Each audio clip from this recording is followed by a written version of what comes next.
I was reborn back in 1983, lying in a hospital bed, miscarrying Gu Zhan's child. It's not easy for my sister-in-law, being a widow with a child, you should be more considerate. He handed me a cup of warm brown sugar water, steam still rising from it. In my past life, I endured everything in silence, only to be pushed off the building by his dear sister-in-law in the end. This time, I pulled out the 4-drip and slammed the divorce papers onto his military medal. Let's end this.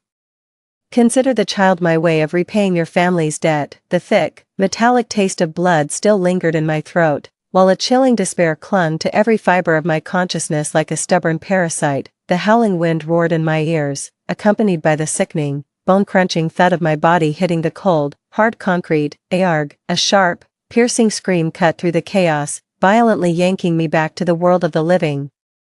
My eyelids felt like lead as I struggled to pry them open just a slit. My vision was blurry, overwhelmed by a harsh, blinding white light. The overpowering stench of disinfectant invaded my nostrils, so strong it made me nauseous. Deep within, a violent, wrenching pain, as if my insides were being torn apart, savagely clawed at my nerves. It wasn't the cold, hard impact of a fall, it was a hospital delivery bed. Awake, a woman's voice, devoid of warmth, sounded above me.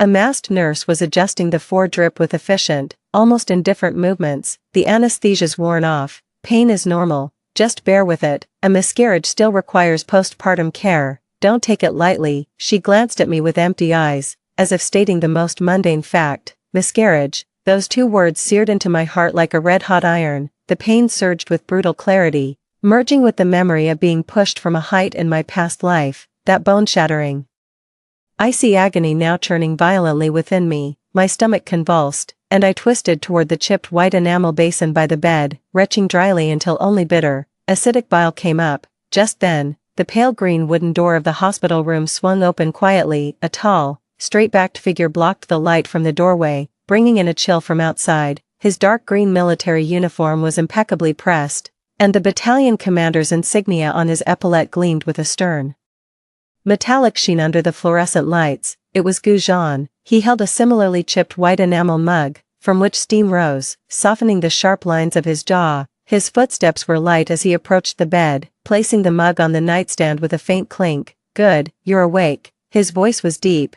carrying a soldier's steadiness, yet tinged with a barely perceptible weariness. He leaned down as if to reach for my forehead. I instinctively flinched backward, my spine hitting the cold iron bed rail with a dull thud. The movement tugged at the wound below, sending a sharp pain that made me gasp, beads of cold sweat forming on my forehead. Gu Zhan's hand froze mid-air, his dark, sword-like brows furrowing almost imperceptibly. He withdrew his hand, his gaze sweeping over my pale, sweat-beaded face before settling on the steaming cup of brown sugar water. Have something warm, he said, picking up the enamel mug and offering it to me. His tone softened but carried an undeniable, almost commanding reassurance. Warm yourself up. The reddish-brown liquid sloshed inside the white enamel, giving off a cloyingly sweet smell. My gaze shifted past that nauseatingly sweet drink, locking firmly onto Gu Zhan's face. That face, handsome, resolute, had once been the light of my youth, but now, every sharp angle seemed to reflect the foolishness and blood-soaked tears of my past life. It was his repeated understanding, his struggling widowed sister-in-law Lu Shouyun, that had ultimately pushed me into the abyss. In my past life, right on this very hospital bed, I endured heart-wrenching pain and the despair of losing my child as I drank that cup of sugary water he handed me. Then I listened as he spoke those solemn, weighty words. Wan. Gu Zhan's voice rang out just as expected, low, patient in that way he always tried to reason with me. Each word felt like a poison-tipped ice needle, piercing straight into my already battered heart. I know you're hurting, I'm in pain too, after losing the baby, but Sister Shouyun, she's a widow with a child. It's only been a few months since Jianmin passed. She was just flustered today, lost her balance, and bumped into you. His voice trailed off, as if carefully weighing his words. His gaze bore into me with an unspoken pressure to consider the bigger picture. She's a woman raising a child all by herself. It's not easy. You should try to be more understanding. Don't make a scene. Alright, understanding. Make a scene. That memory of Lu Shouyun pushing me down the stairs in my past life, her face twisted with jealousy, Gu Zhan's unwavering belief in her tearful lies, and now, this cup of cloyingly sweet brown sugar water and his pity for the struggling Lu Shouyun. Boom. The last thread of sanity in my mind snapped instantly under the overwhelming hatred and icy despair, all pretense, all endurance. All the accumulated grievances and resentments from past lives ignited at this moment, blazing into an all-consuming inferno. Understanding, I jerked my head up, my voice rasping like sandpaper yet sharp as ice, piercing straight at Gu Zhan. Battalion Commander Gu, what exactly should I understand? That she accidentally caused me to lose my 3-month-old child? Or that being a widow with children gives her the right to steal my man and take over my home? My voice suddenly rose sharply, like a chipped blade scraping against the eerie silence of the hospital ward, producing a grating noise. The patient and family in the next bed held their breath in shock, and even the nurses stopped what they were doing, staring at me in astonishment. Gu Zhan's face darkened abruptly, as if frosted over. He clearly hadn't anticipated that I, usually docile and even somewhat timid, would suddenly erupt. Even less did he expect me to tear off that fig leaf so bluntly and sharply. His jaw tightened, his eyes instantly turning sharp and icy, carrying a soldier's authoritative pressure. Lin Wan, watch your language. What nonsense about stealing a man and taking over a home? How dare you spout such rubbish? Lu Xiuyun and I are completely innocent. Completely innocent. I let out a broken laugh as if hearing the most absurd joke in the world, tears uncontrollably welling up and mixing with cold sweat, streaming down my face in a wretched mess. If Lu Xiuyun were truly innocent, she wouldn't be wandering around the living room in your shirt in the middle of the night. She wouldn't have deliberately knocked over the chicken soup I'd simmered all afternoon to scald herself, only to turn around and cry to you while clutching Gu Jianmen's portrait. She wouldn't have whispered in your ear every day during my pregnancy about how pitiful Jijun is without his father and how cruel I, this stepmother, am. I spat out the words in one breath, each syllable dripping with bloody accusations and the venom of a past life. The hospital room was so quiet you could hear a pin drop, with only my ragged, heavy panting breaking the silence. Gu Zhan's face turned ashen, his eyes churning with shock, offended fury, and a trace of barely perceptible embarrassment. He took a sudden step forward, his tall frame radiating intense pressure, his voice thick with thunderous rage. Lin Wan, have you lost your mind? Shut your mouth. How dare you spew such wild accusations? Do you have any idea? I don't know, I snapped, cutting him off with a voice like poisoned steel, my gaze meeting his furious eyes without flinching. All I know is my child is gone, killed by that precious sister-in-law of yours you're always defending.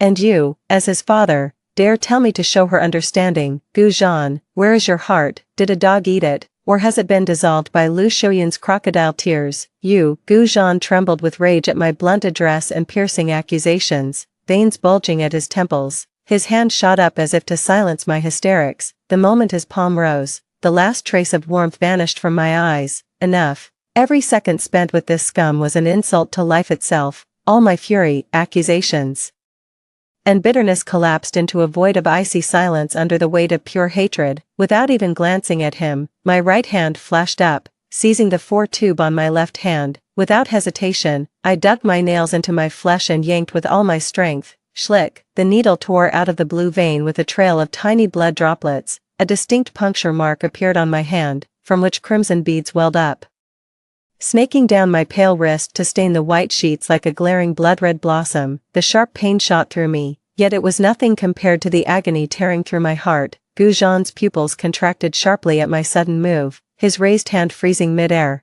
I gave him no time to react. With my left hand, I threw aside the thin, disinfectant-scented blanket covering me, and the icy air instantly enveloped my body clad only in a flimsy hospital gown. A searing pain, like a steel blade twisting in my lower abdomen, made my legs tremble so badly they could barely support me. Gritting my teeth, I tasted the metallic tang of blood on my tongue. Driven by overwhelming hatred, I forced myself off the cold metal bed. My feet hit the frigid terrazzo floor, a bone-chilling cold shooting straight up from my soles to the crown of my head. My body swayed uncontrollably. Lin Wan, what are you doing? Gu Zhan finally snapped out of it, growling as he reached out to steady me. Get away from me, I snarled, my voice hoarse and icy as I violently knocked his hand aside with such force that I staggered myself. My eyes were locked on the left breast pocket of his military uniform, where his treasured Hero brand fountain pen was clipped. It was a gift from his old regiment commander after he distinguished himself. Without a moment's hesitation, I thrust out my bloodstained, trembling right hand and lunged with all my might toward that pocket. Caught completely off guard by my sudden assault, Gu Zhan was powerless to stop me as I seized the cap of that fountain pen. His face instantly paled as he instinctively moved to shield himself. Too late. With a sharp tug and the faint sound of tearing fabric, I yanked the heavy Hero brand fountain pen right out of his pocket. Clutched in my other hand was a neatly folded, slightly worn piece of paper, the divorce petition I had painstakingly written by the dim kerosene lamp 2 nights ago. Enduring the dull ache in my abdomen, every single character on that page was soaked with the blood and tears of my past life. Gu Zhan felt a sudden chill on his chest. Glancing down at the torn slit in his military uniform pocket, he looked up in a mix of shock and fury. Lin Wan, have you lost your mind? Give me back that pen. I completely ignored his furious roar. My body ached to the point of near convulsion, the cold sweat soaking through the hospital gown on my back. I bit down hard on my lower lip, the metallic taste of blood flooding my mouth. Relying on that brief clarity brought by the blood's iron scent, I mustered every ounce of strength to stand firm. Then, under Gu Zhan's shocked fury and the stunned gaze from the neighboring hospital bed, I raised my blood-stained hand clutching the pen and divorce papers high. With the last vestiges of my strength, fueled by the bone-deep hatred from my past life and the icy resolve of this one, I slammed it hard against the star insignia on Gu Zhan's shoulder, the symbol of his battalion commander's honor. Crack, a sharp yet dull impact echoed through the deathly silent ward. The cold metal insignia dug painfully into my palm. The hard cap of the Hero pen, separated only by the thin divorce paper, struck the gleaming star with brutal force. Gu Zhan's tall frame staggered half a step backward from the sudden, powerful blow. All rage on his face froze into blank astonishment as he stared at me in disbelief, as if seeing this pale, frail woman for the first time. Gasping for breath, waves of agony from my lower abdomen made my vision blur, but I straightened my spine, though it trembled with pain, and met his shocked gaze with expressionless, ice-cold stillness. My lips quivered from blood loss and pain. Yet my voice emerged clear and measured, each word striking like an ice-forged nail. Gu Zhan, I want a divorce. I pressed the crumpled divorce papers, still stained with blood from my palm, hard against his cold epaulets as if trying to drive them into his very bones. This child, my gaze swept over my flat yet still aching abdomen, where a tiny life had once grown, now leaving only a cold void and bitter hatred. My voice suddenly sharpened with almost cruel intensity and mocking relief. Consider it my way of repaying your family's debt. As the last word left my lips, I snatched my hand back, clutching the cold Hero fountain pen so tightly my knuckles turned white. Without another glance at Gu Zhan's face, a twisted mask of shock, fury, and bewildered confusion, I turned and braced myself against the icy wall. Step by painful step, I dragged myself toward the hospital room door, my body screaming in agony but my resolve ironclad. The thin hospital gown clung to my sweat-drenched back, outlining my sharp shoulder blades like the broken wings of a butterfly. Behind me, dead silence reigned, broken only by my ragged, suppressed breaths and the soft shuffle of slippers against the floor. Gu Zhan stood frozen, the torn fabric of his military uniform pocket dangling limply. The star insignia on his epaulette seemed to bear the faint imprint of paper and a stark, bloody smudge. His eyes dropped to the crumpled document forcibly wedged into the seam of that epaulette, the words "divorce petition" blazing up at him like a red-hot brand. He jerked his head up, his gaze locking onto the frail figure shuffling painfully toward the door. A wave of furious indignation, and something else, something raw and panicked, swept through him. How dare she be this final? This had to be rage talking. A hysterical outburst after losing their child, Lin Wan. He roared, like an enraged lion, in one swift stride. His large hand closed around my arm with brutal, unyielding force, a vice clamping down on my slender limb, threatening to shatter bone. That familiar, domineering strength, the same that always demanded compliance, wrenched me backward. Enough of this nonsense. His voice, thick with suppressed fury, exploded next to my ear. His hot breath hit my neck, heavy with the scent of gunpowder and tobacco. Get back to bed, divorce. Do you even hear the madness you're spewing? The searing pain in my arm twisted together with the cramping in my lower abdomen, and my vision swam black at the edges. Memories of all those times he'd soothed me, all those demands to be understanding, rose like a tidal wave of humiliation, culminating in that endless, freezing cold of my fall. Hate, volcanic, all-consuming hate erupted, drowning every physical agony in its path. Let go. The words hissed through my clenched teeth. my voice hoarse and icy, carrying the ferocity of a dying beast. I didn't look back, just struggled violently, throwing all my strength into breaking free from his grip. Gu Zhan, you son of a bitch, let her go. A thunderous roar exploded from the hospital room doorway. A man built like a fortress, wearing a faded work uniform, charged in like an enraged bull, his eyes bloodshot. It was Lin Daong, my own brother. He'd just gotten off the night shift at the factory and rushed over after a neighbor's frantic call, only to be met with this gut-wrenching sight the moment he entered: his sister, who had just lost her child, being gripped like a helpless chick by that high and mighty battalion commander brother-in-law of his, her face deathly pale and swaying unsteadily. Lin Daong's roar was like a bolt from the blue, making the entire ward reverberate, without wasting a single word. He closed the distance in 2 strides, his large, fan-like hand whistling through the air as he threw a furious punch straight at the arm Gu Zhan was using to restrain me. His move was swift and brutal, fueled by the raw, desperate protectiveness unique to a blue-collar worker defending his own. Thud, the dull sound of impact echoed. Gu Zhan, a soldier, reacted with lightning speed. The instant Lin Daong's fist connected, he instinctively released his grip on me, blocking and deflecting most of the force with a swift arm movement. But Lin Daong's rage-fueled blow was too powerful. Even with the hasty block, the impact sent a numbing shock through Gu Zhan's arm, making his tall frame stagger backward. Seizing that split-second opportunity, I slipped free like a slick fish, breaking the last of my restraints before my body went completely limp, losing all balance as I crumpled backward. Lin Daong moved with lightning reflexes, not bothering with Gu Zhan any longer as he lunged forward and caught me firmly against his broad, solid chest and strong arms. The familiar scent of machine oil and sweat enveloped me. It was the smell of my big brother. In my past life, when Lu Shouyun had driven me to the brink, it was Big Brother who secretly slipped me the food coupons and a few dollars he'd saved up, telling me to run, but I never made it out. What happened to Big Brother after that? I never found out. An overwhelming wave of sorrow and the grievance of having narrowly escaped death surged up, stinging my nose and blurring my vision. I clutched desperately at the rough fabric of my brother's work shirt, as if grabbing onto my last lifeline, a choked, broken sob escaping my throat. Don't be afraid, I'm here now. Lin Daong held me close, feeling the violent tremors racking his sister's frail body and hearing her stifled sobs. His heart felt like it was shattering.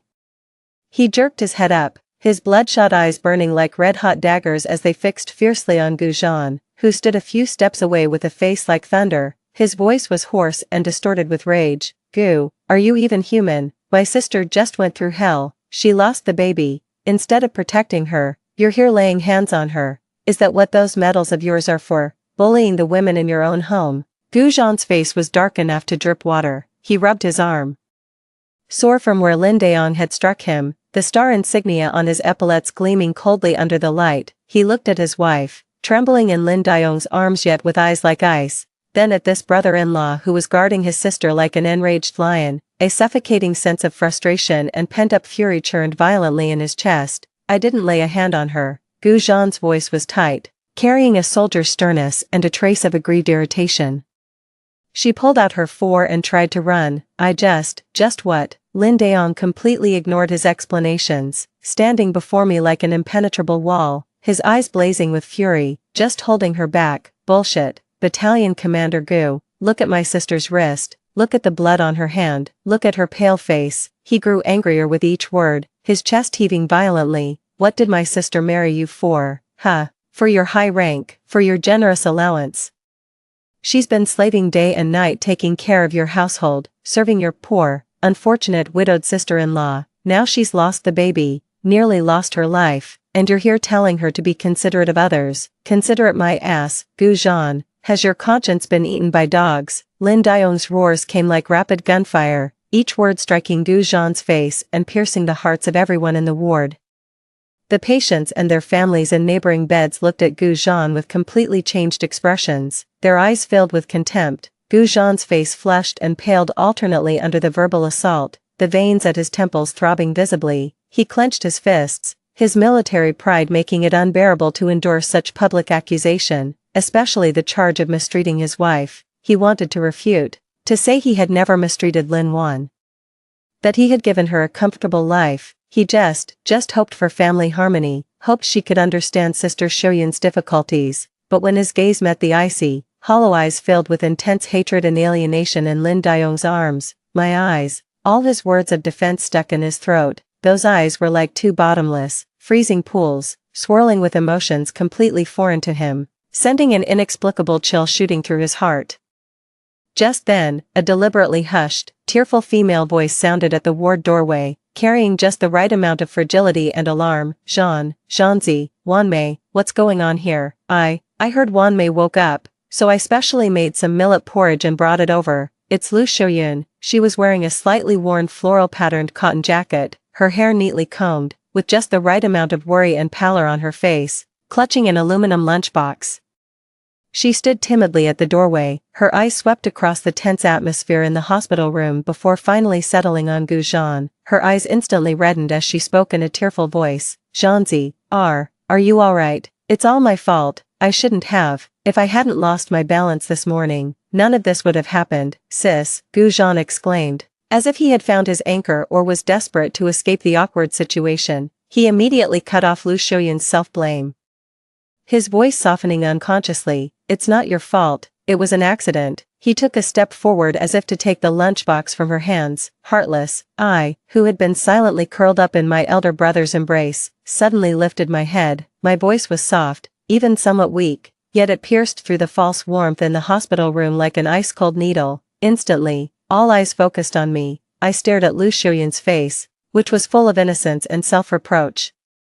And at the fleeting glint of triumph and calculation deep in her eyes. In my past life, it was this very face, always fragile and helpless in front of Gu Zhan, yet venomous as a serpent when facing me. It was she who pushed me off the rooftop with her own hands. A cold hatred, like a poisonous vine, instantly coiled around my heart, choking me until I could barely breathe. Lu Shoyun, I said, looking at her as the corner of my mouth slowly curled into an icy smile.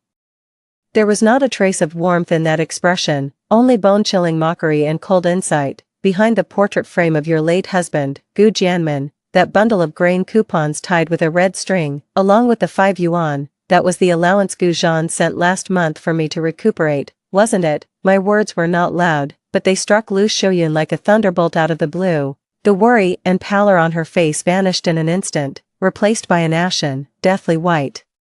Her hand, holding the lunchbox, trembled violently. The aluminum container clattered to the ground, spilling scalding millet porridge that splashed onto her feet, like a cat whose tail had been stepped on. She shrieked, "You're lying, you're slandering me. I didn't do it, Zhan, she's framing me." Her reaction was far too intense and abnormal, instantly betraying her guilty conscience. Gu Zhan's outstretched hand froze midair as he reached for the lunchbox. He whipped his head around, staring in shock at Lu Shoyun's hysterical scream, then turned to me with disbelief. Ration coupons, allowances, the money and coupons he sent home every month. Lin Wan had never once complained about them being insufficient. Could it be? An utterly absurd and chilling thought involuntarily surfaced in his mind. Am I making baseless accusations? Why don't we just search and find out? I leaned against my brother's chest, my voice weak but my gaze sharp as a dagger, fixed on Lu Shoyun's fear-contorted face. At the very bottom of the Kong cabinet in your bedroom, in that biscuit tin with the red paper pasted on it,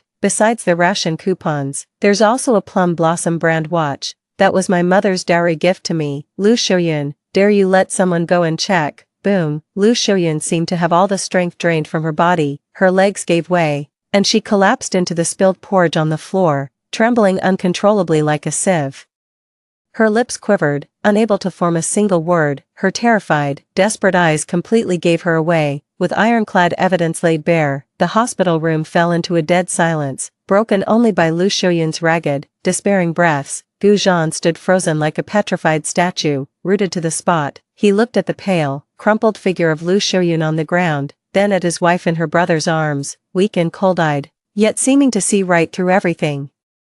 The epaulets on his chest felt cold and hard. The divorce report he unconsciously clutched in his hand dug into his palm with its sharp edges. All the understanding, all the hardships, at this moment, were torn apart, bleeding and raw, revealing the most vile and ugly scheming beneath. Lin Dayoung held me tighter, glaring at the collapsed Lu Shoyun and the rigid Gu Zhan before letting out a heavy, contemptuous snarl through gritted teeth. "Pa, what a disgusting bunch."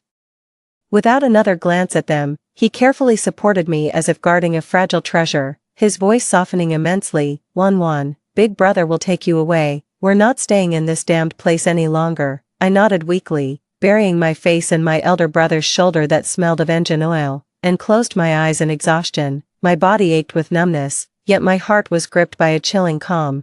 Gujan stood rooted to the spot, watching helplessly as Lin Daong half-supported, half-carried me, step by step, trudging with difficulty yet unwavering determination out of the hospital ward. That frail silhouette vanished into the light and shadow at the doorway, like a resolute dividing line. He looked down and opened his palm, revealing the crumpled divorce report stained with a dull red, and a cold, metallic star insignia fastener that still held the lingering warmth from her fingertips. That fierce, desperate slap had actually knocked it loose, the icy metal pressed against his palm with a bone-chilling cold. Outside the window, it was late autumn of 1983, the lead gray sky hanging heavily over the city. Lin Daong pedaled his clattering bicycle, the kind that rattled everywhere except the bell, with me perched carefully on the back, cushioned by the thick, sweat-stained cotton jacket he'd stubbornly taken off. We bumped along the potholed factory road, bypassing the nauseating military family compound that reeked of Lu Xiuyun's presence, heading straight instead for the dilapidated residential area behind the cotton mill. This was where Lin Daong lived, a mere 10-square-meter red brick house, its walls blackened by coal smoke, with stacks of honeycomb briquettes and chopped firewood piled by the door. "Wan, we're home, watch your step." Lin Daong parked the car and carefully, almost clumsily, lifted me from the back seat as if I were a fragile porcelain doll. The room was small but tidy, furnished with an old wooden bed, a faded square table, and 2 stools. The air carried a faint scent of coal smoke and the distinct smell of a man living alone, a bit pungent, yet oddly comforting. "Brother, I'm staying here, what about sister-in-law?" I leaned against the headboard, wrapped in the patched but clean old quilt my brother had dug out, my voice weak. "Don't mention her." Lin Daong was squatting by the stove, poking at the fire, and didn't turn around. His tone was gruff. "I divorced that gold digger long ago. It's just me in this house now. Peace and quiet. You focus on resting here and getting better. That's what matters." The fire flared up under his prodding, orange flames dancing and chasing away the late autumn chill. He didn't press about what happened at the hospital, nor did he utter a word about Gu Zhan or Lu Xiuyun. He just quietly stoked the stove, then rummaged through cabinets to find half a bag of dried noodles, 2 eggs, and a small, hardened piece of lard stored in a tin can. "Just make do with this for now. I'll go to the grocery store tomorrow to see if I can get some meat." He placed a bowl of clear noodle soup before me, with a poached egg floating in it and droplets of oil shimmering on the surface. His rough fingers fidgeted nervously against his faded work pants, worn pale from washing. The steam rising from the noodles made my eyes sting. In my past life, when Gu Zhan had demanded that I'd be understanding of Lu Xiuyun and I ended up huddled by the cold stove nibbling on stale buns, had my older brother been like this too, somewhere in a corner, worrying about his hopeless little sister, brother? My throat tightened painfully. "Eat," Lin Daong insisted, thrusting the chopsticks into my hand. "Don't overthink it. If the sky falls, I'll be here to hold it up for you." Days drifted by slowly and painfully amid the crackle of the stove fire and the warmth of the noodle soup. While the physical wounds were gradually healing, the gaping hole torn open in my heart kept letting in an icy wind. Day and night. A few days later, an unexpected visitor knocked on the door. It was Gu Zhan's messenger, Xiao Zhang. The young man wore an expression of awkwardness and sympathy, holding a craft paper document folder in his hand. "Sis, Comrade Lin Wan," he corrected himself quickly, his voice dropping to a near whisper. "The battalion commander, Commander Gu, asked me to deliver this," he said. "He'd like you to review it." Lin Wan leaned against the headboard, her face still pale but her gaze calm as still water. She motioned for her elder brother to take the folder. Inside was the very divorce petition she had slapped onto Gu Zhan's epaulette, only now, beneath the document, appeared a line of forceful yet hesitantly penned characters. "Comrade Lin Wan, petition received. This matter carries significant consequences and should not be decided in haste. I urge you to reflect calmly and prioritize your health. We will discuss this further upon your recovery, ____ Gu Zhan." Negotiate. Lin Wan's lips curled into a cold, mocking smile.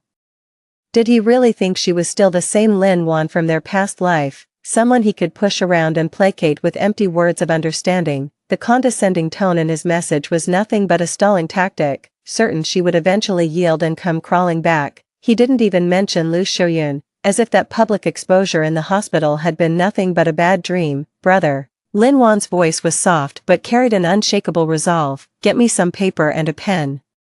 Lin Daong immediately fetched a crumpled sheet of notebook paper and a short pencil. Propping herself up slightly, Lin Wan began to write, the lead scratching against the paper with a soft rustle. She didn't write a single extra word, just two heavy, decisive lines under Gu Zhan's message. Then, beside it, with every ounce of her strength, she scrawled two icy, final words, divorce. Now, she folded the paper neatly, tucked it back into the file, and handed it to Xiao Zhang.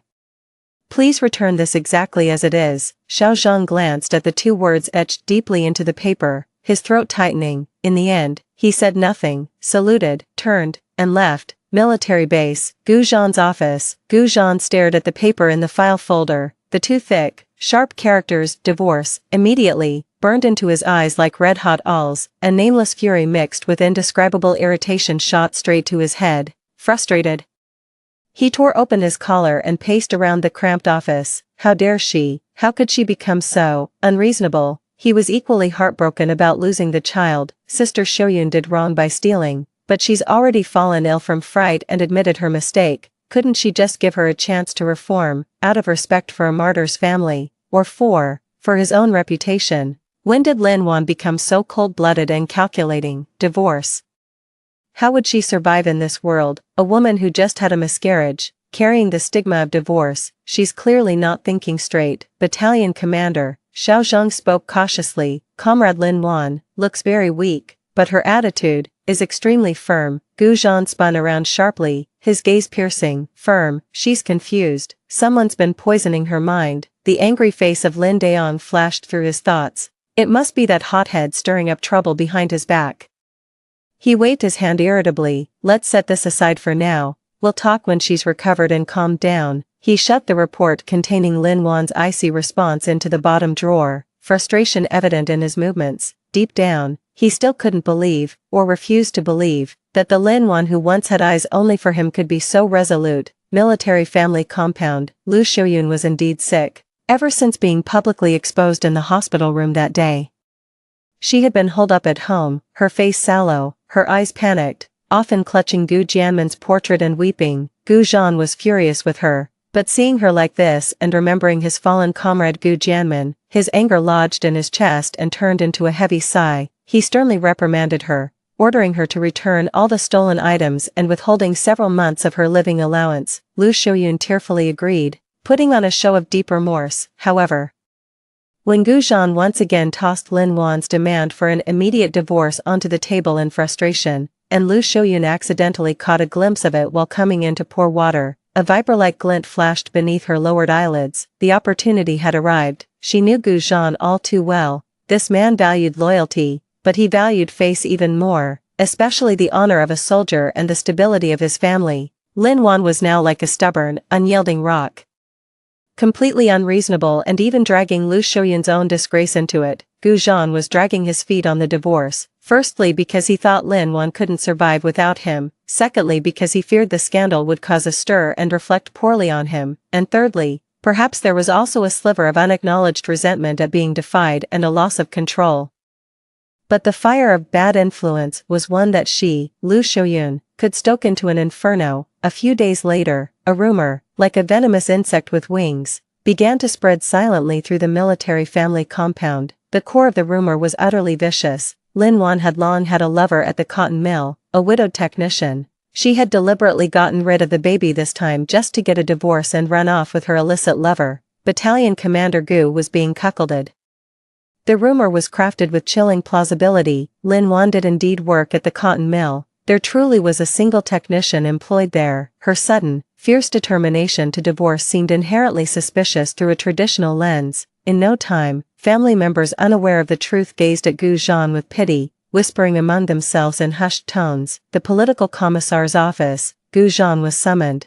The commissar, surnamed Li, was a stern old revolutionary. He rapped his knuckles on the desk, his tone grave. Comrade Gu Zhan, personal family matters are, in principle, not the organization's concern, but the fallout is severe, this situation with your wife, Comrade Lin Wan, and then there's the issue of that Lu Xiuyun, what in the world is going on, the gossip circulating outside is vile, they're saying all sorts of things, this is doing tremendous damage, both to your personal reputation and to the honor of the military.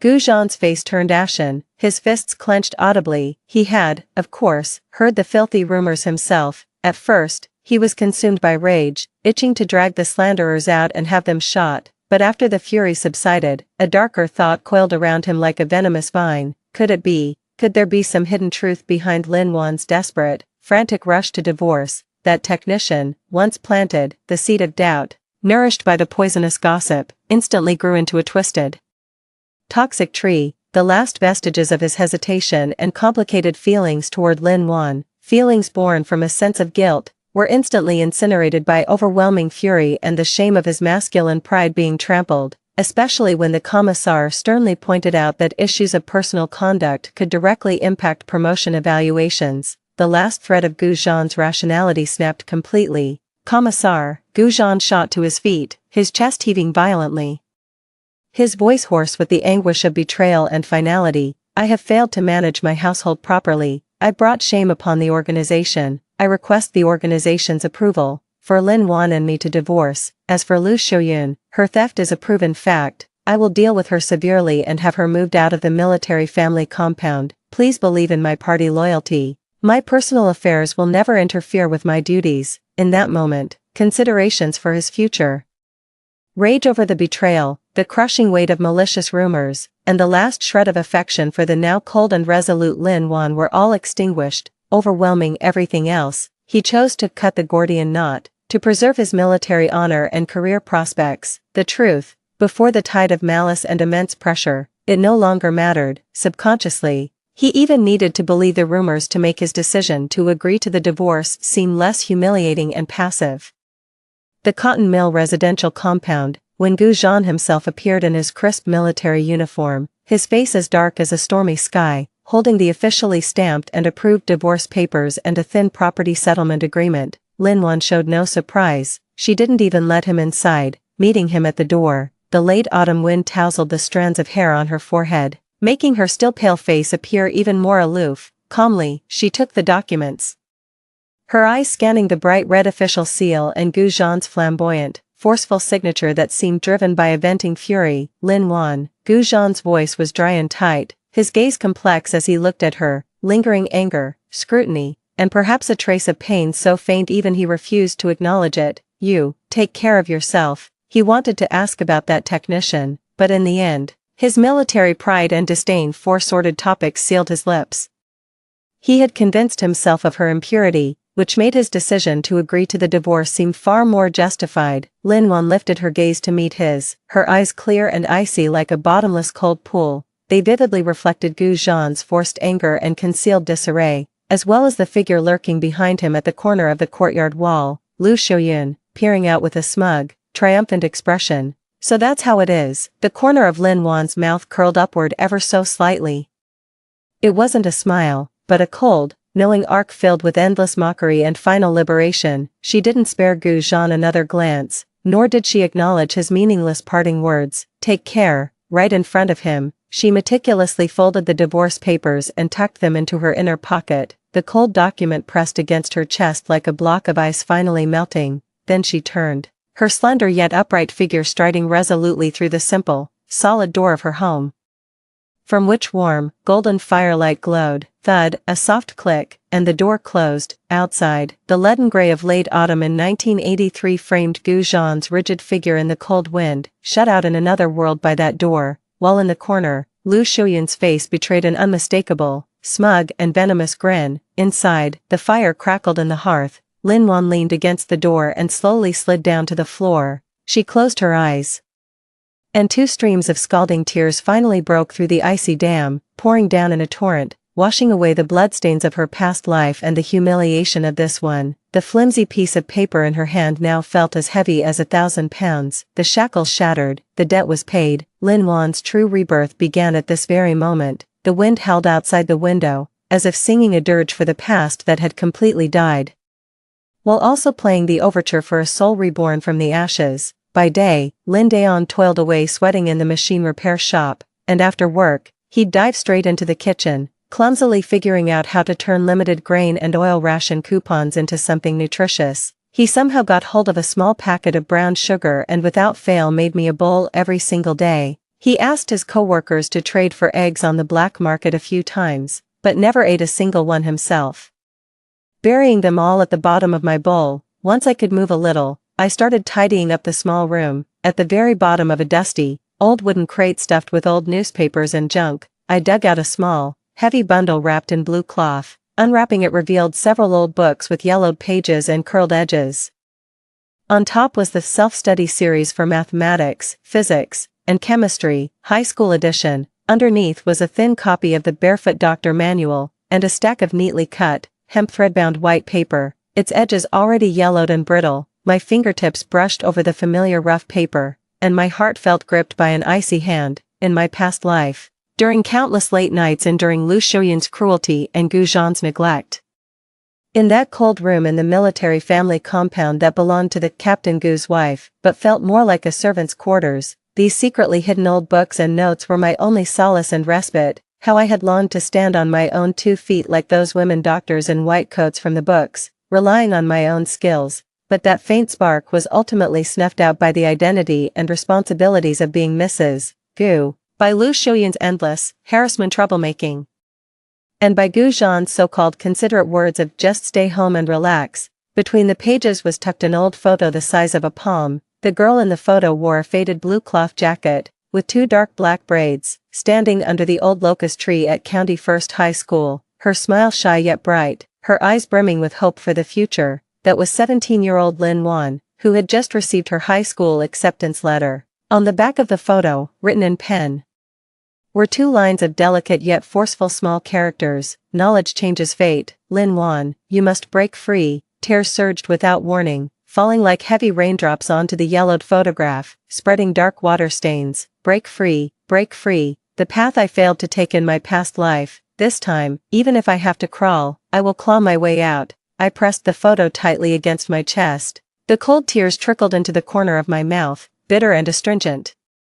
Yet they felt like the final surge of strength injected into parched land. Brother, I said that evening, as Lin Daong was eating steamed cornbread with pickles, pointing at the old books on the table. My voice was calm yet carried undeniable resolve. Help me find these books, I want to read them. Lin Daong froze for a moment, his eyes shifting between the tattered books and my pale but determined face. A complex light flickered in his clouded eyes. Without asking why, he nodded firmly, stuffing the last bite of bread into his mouth. All right, I'll polish the desk nice and bright for you tomorrow. The difficulty of reviewing far exceeded my expectations. My body hadn't fully recovered yet, and sitting for long periods caused a dull ache in my lower abdomen. The Cotton Mills residential area had poor conditions with unstable voltage, causing the dim yellow light bulb to flicker constantly. In the harsh winter, the only source of heat in the room was a coal stove.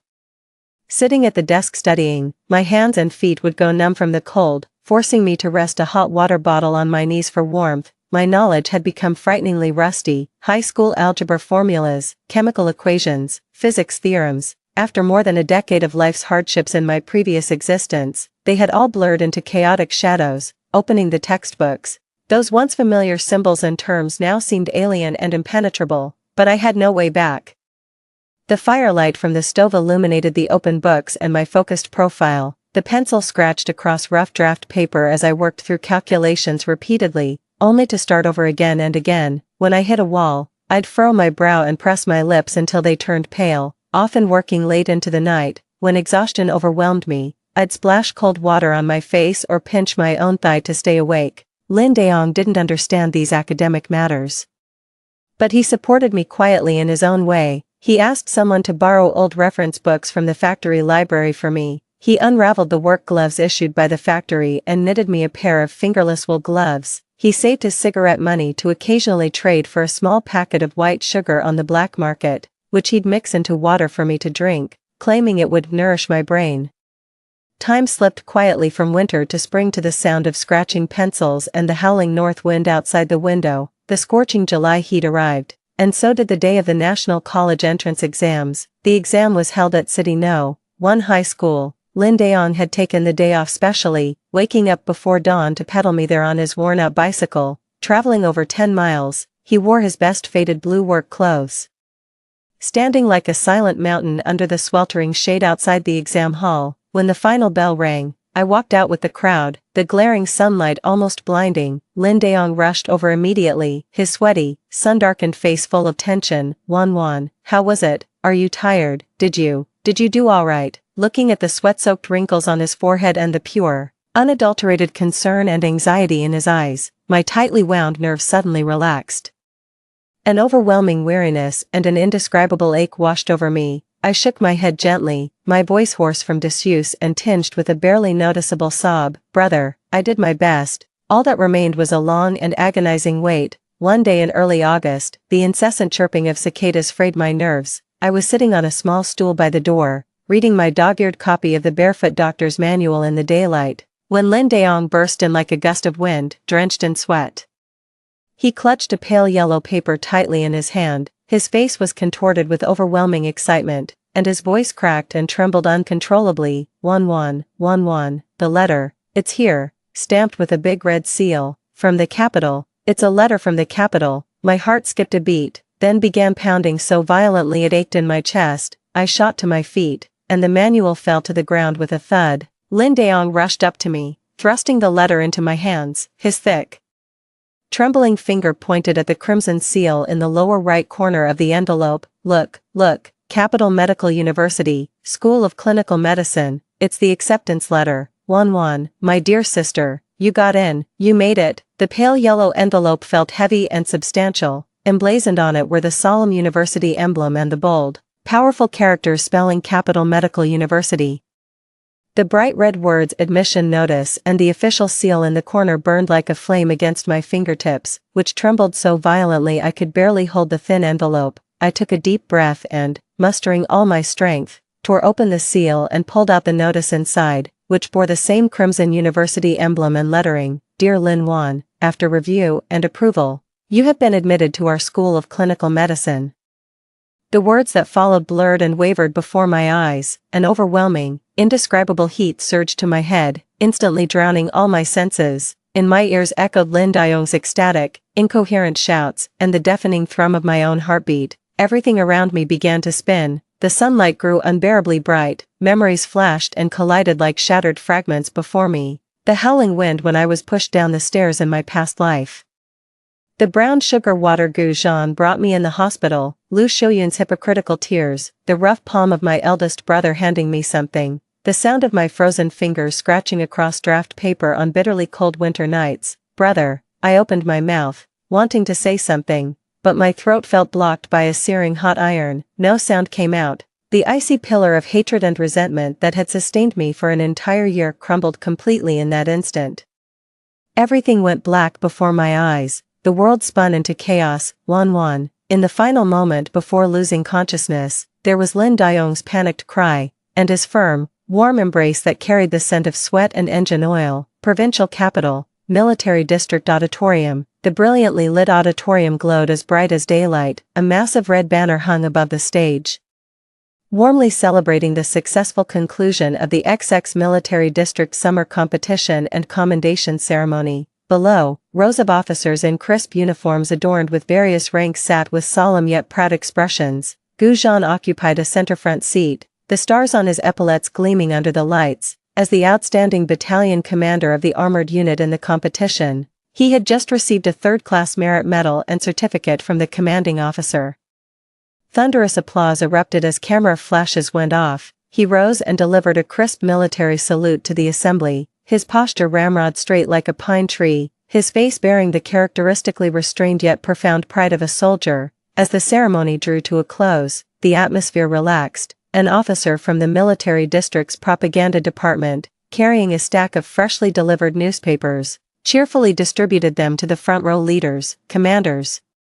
Political Commissar, the provincial paper just arrived. Front page headlines bring great news for our province. The senior political commissar chuckled as he took the newspaper and unfolded it. His eyes habitually scanned the eye-catching headline on the front page, and his smile stiffened slightly before transforming into undisguised astonishment and admiration. Well, I'll be This year's provincial science top scorer in the college entrance exam has been announced, and it's a young woman. Her total score is this high. Impressive, truly impressive, and she's going to Capital Medical University, a future angel in white. The senior political commissar's voice boomed with genuine praise. His words immediately caught the attention of several other senior officers nearby, who gathered around to take a look. Really, let me see, Lin Wan, that name sounds familiar, a deputy commander said, adjusting his glasses. Lin Wan, Zhao Mingda. The regimental political commissar sitting next to Gu Zhan instinctively repeated the name. He suddenly seemed to recall something, his expression turning peculiar as he quickly glanced at Gu Zhan beside him. Gu Zhan was still basking in the joy of his recent achievement and the relief of the meeting's imminent conclusion when the name Lin Wan struck him like an invisible fist, clenching his heart. Impossible. It must be someone with the same name. How could she, a housewife who never finished middle school, possibly? He forced himself to maintain a calm facade, yet his gaze involuntarily darted with barely concealed urgency toward the old political commissar's newspaper. On the front page of the provincial daily, a grainy black and white photo dominated the layout. The girl in the picture wore a faded floral blouse, her hair tied in a simple ponytail. Her face was lean but sharply defined, her eyes meeting the lens with tranquil composure. A faint, almost ethereal smile gracing her lips as if transcending time itself. Below the photo, a bold, black headline screamed, "From humble roots to brilliance, provincial science top scorer Lin Wan gains admission to Capital Medical University with outstanding results." Subheading, "A cotton mill worker rises from adversity, penning a new chapter of her destiny." Lin Wan, it really is her. Gu Zhan's blood seemed to freeze in an instant, the joy of his achievements. The glory of the ceremony, shattered like fragile glass under this sudden blow. He stared fixedly at the black and white photograph, at those calm, almost unfamiliar eyes. The face held the contours he remembered, yet felt utterly alien. Gone was the gentleness and timidity of his memory, replaced only by a rock-solid resilience and an icy detachment. Cotton mill worker, rising from adversity, top science student, Capital Medical University. Every word struck his consciousness like a sledgehammer. That Lin Wan, the one he'd told to be considerate of others, the one he believed couldn't survive without him, that Lin Wan whom he'd allowed Lu Xiuyun to humiliate repeatedly, who'd finally resolutely demanded a divorce from her sickbed. A wave of profound absurdity and indescribable panic washed over him like an icy tide, drowning him instantly. He felt his breath catch in his throat. The chatter and applause of the senior officers around him seemed to come through thick frosted glass, distant and muffled. Only the calm face in the newspaper and those cold, printed words remained vividly imprinted on his retinas, burning into his nerves. The awards ceremony concluded amidst stirring military music. Officers congratulated one another and filed out of the auditorium in small groups, the atmosphere buzzing with excitement. Yet Gu Zhan sat rigidly in his chair like a soul sculpture, clutching the third-class merit certificate so tightly that his knuckles turned white and the edges crumpled. The provincial newspaper had been quietly slipped into his hand by political commissar Zhao Mingda. Battalion Commander Gu. Zhao Mingda's voice sounded beside him, carrying a hint of complex sigh. Gu Zhan snapped back to reality, his throat so dry and tight he couldn't utter a single syllable. He rose somewhat awkwardly, grabbed the newspaper without even saying goodbye, and stumbled out of the bustling auditorium. Outside, the summer night breeze carried the day's residual warmth, yet he felt no comfort, only a bone-chilling cold. He didn't know how he made it back to the barracks, nor how he ended up at his cold desk, trembling as he repeatedly dialed the public telephone number in the cotton mill residential area. The endless busy signal cut through him like a dull knife. After what felt like countless attempts, the call finally went through. A gruff male voice with a thick local accent came through. "Hello, who's this? I'm looking for Lin Wan." "Lin Wan from the cotton mill." Gu Zhan's voice was hoarse and urgent. "Lin Wan." The man on the other end paused. "Oh, the one who got into university. She's long gone. She's a phoenix that's flown up to the highest branch now. Went off to the capital for her studies. Left days ago. Click asterisk. The receiver slipped from Gu Zhan's grasp and crashed heavily onto the desk. Capital Medical University. The provincial newspaper bearing her photo burned against his chest like a red-hot iron. The person he had so easily abandoned, the one he assumed would always wait for him, had flown away without looking back, soaring to heights he could never reach or even imagine. An unprecedented, Overwhelming emptiness and panic seized him. It was as if the solid ground beneath his feet had crumbled away, revealing a bottomless void. No way. He shot to his feet, his eyes blazing with an almost obsessive madness. He couldn't lose her like this. He had to go find her. She must just be acting out of spite. Deep down, she still cared for him. This thought seized his entire rationality like a lifeline, overwhelming him in an instant. He submitted his leave request with the flimsiest of excuses at lightning speed. Regimental Commissar Zhao Mingda studied his red-eyed, clearly distraught top officer, hesitated with unspoken words, then finally sighed and signed the approval. 2 days later, Gu Zhan stood travel-worn before the stately gates of Capital Medical University, having swapped his uniform for a faded grey mouse suit. He tried to blend in, but his soldier's posture and the unyielding intensity in his gaze still clashed with the scholarly atmosphere. He clenched his fists, his palms slick with cold sweat. The folded newspaper clipping tucked inside his breast pocket felt like a branding iron, burning him with anxiety. He kept imagining the moment he would see Lin Wan. Over and over, he rehearsed his apology in his mind, even planning how to explain why he shouldn't have believed the rumors about Lu Xiuyun, how to promise her a better future. Time crawled by in agonizing slowness. The setting sun cast a golden glow over the old-school gate, stretching Gu Zhan's lonely, waiting figure into a long shadow. Finally, as the last traces of twilight faded below the horizon, a few figures emerged from the school gate. Among them was a slender, tall figure in a simple white shirt and dark blue trousers, a canvas backpack slung over one shoulder. She was turned slightly, speaking quietly with a middle-aged man who wore glasses and carried himself with a scholarly air. It was Lin Wan. Gu Zhan's heart leaped into his throat. Almost instinctively, he straightened his back, stepped forward, ready to call out the name that had lingered on the tip of his tongue countless times, but the next second, he saw Lin Wan's face clearly under the soft glow of the streetlight. Her face had grown much thinner, shedding the last trace of youthful innocence from his memory, its contours now defined yet gentle. Her skin was pale with a scholarly pallor, as if untouched by sunlight for too long. What shocked him most was her gaze, calm, profound, like still autumn waters without a ripple. There was none of the surprise, grievance, or resentment he had anticipated, not even the slightest flicker of emotion. She looked at him as she would a tree by the roadside, a stone, a complete stranger. She was tilting her head slightly, listening intently to the middle-aged scholar beside her, a faint, polite smile of concentration gracing her lips. This composed, focused demeanor was something Gu Zhan had never seen in her before. It was as if her entire being was immersed in a world he could neither comprehend nor reach. A wave of icy cold shot up from his feet, spreading through his entire body, shattering all his preconceptions and rehearsed words into pieces. Lin Wan. The hoarse cry tore from his throat almost instinctively, raspy and parched, carrying an urgency and panic he hadn't even recognized in himself. Under the hazy glow of the street lamp, Lin Wan's steps halted. She turned toward the sound.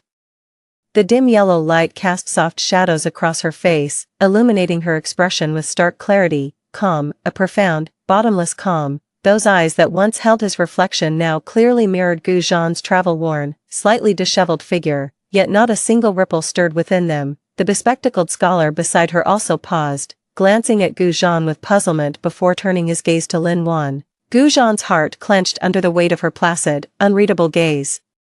He instinctively straightened his posture, trying to reclaim some semblance of control. His Adam's apple bobbed with difficulty as he spoke in a low, urgent voice that brooked no argument, yet carried a barely perceptible tremor. "Come home with me." Under the dim street lamp, Gu Zhan's elongated shadow fell upon the mottled ground. His slightly worn Zhongshan suit couldn't conceal his soldier's upright bearing, though his shoulders seemed to sag slightly under some invisible burden. He stood at the school gate like an abrupt boundary marker, blocking the path to the hallowed halls of knowledge. "Come home with me," for words, hoarse and urgent, carrying the weariness of a 1,000-mile journey and the ingrained authority that was second nature to him. As if this were merely the finale of some farce, he had arrived, and she should now drop everything to follow him obediently. Lin Wan's steps faltered only slightly, without even a crack in her expression. Her deep, pool-like eyes clearly reflected Gu Zhan's figure, yet it was as if they mirrored a roadside stone, utterly unmoved. She didn't even glance at his outstretched, calloused hand, her gaze sweeping past him as though he were mere air. Then, with perfect composure, she turned slightly toward the bespectacled, scholarly middle-aged man beside her, Her voice was soft yet clear and steady, filled with complete focus and just the right touch of courtesy. Professor Zhou. Regarding the critical value issue for serum separation in the experimental control group you mentioned earlier, I rechecked several sets of data last night and noticed a slight time differential variable between the third and seventh group separation times. This could potentially affect the significance of our results. I had the data logbook in my bag. Would you prefer to return to the lab now to review it together? Or should I prepare a summary and leave it on your desk first thing tomorrow morning? Her speech was measured and clear, the technical terms she used completely lost on Gu Zhan. The focused immersion, the natural scholarly respect she showed her professor, stood in stark, cruel contrast to the icy indifference she directed at him. Professor Zhou, clearly taken aback by the sudden go-home command, was quickly drawn in by Lin Wan's professional inquiry. He adjusted his glasses, a flicker of approval in his eyes. Oh, a time differential variable, that's very observant, Lin Wan. Now, well, he glanced instinctively at his wristwatch, then at Gu Zhan, frozen and grim-faced under the streetlight, seeming slightly embarrassed. It is rather late now, and the lab building, data waits for no one. Professor, Lin Wan's voice remained calm, yet carried an undeniable insistence.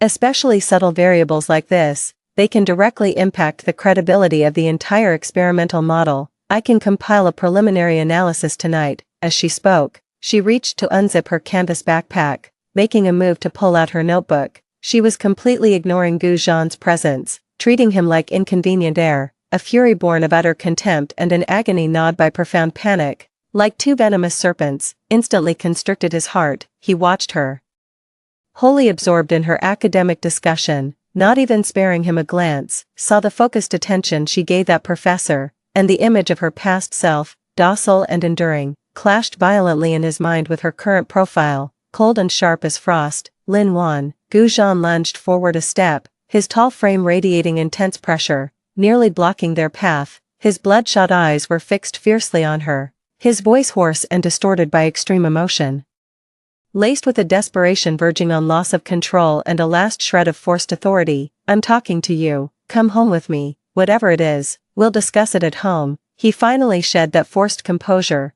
revealing the anxiety within, and a barely perceptible hint of pleading. Lin Wan finally, truly looked at him. Her gaze was so unnervingly calm it sent chills down one's spine. She faintly furrowed her brows, as if contemplating some trivial obstacle.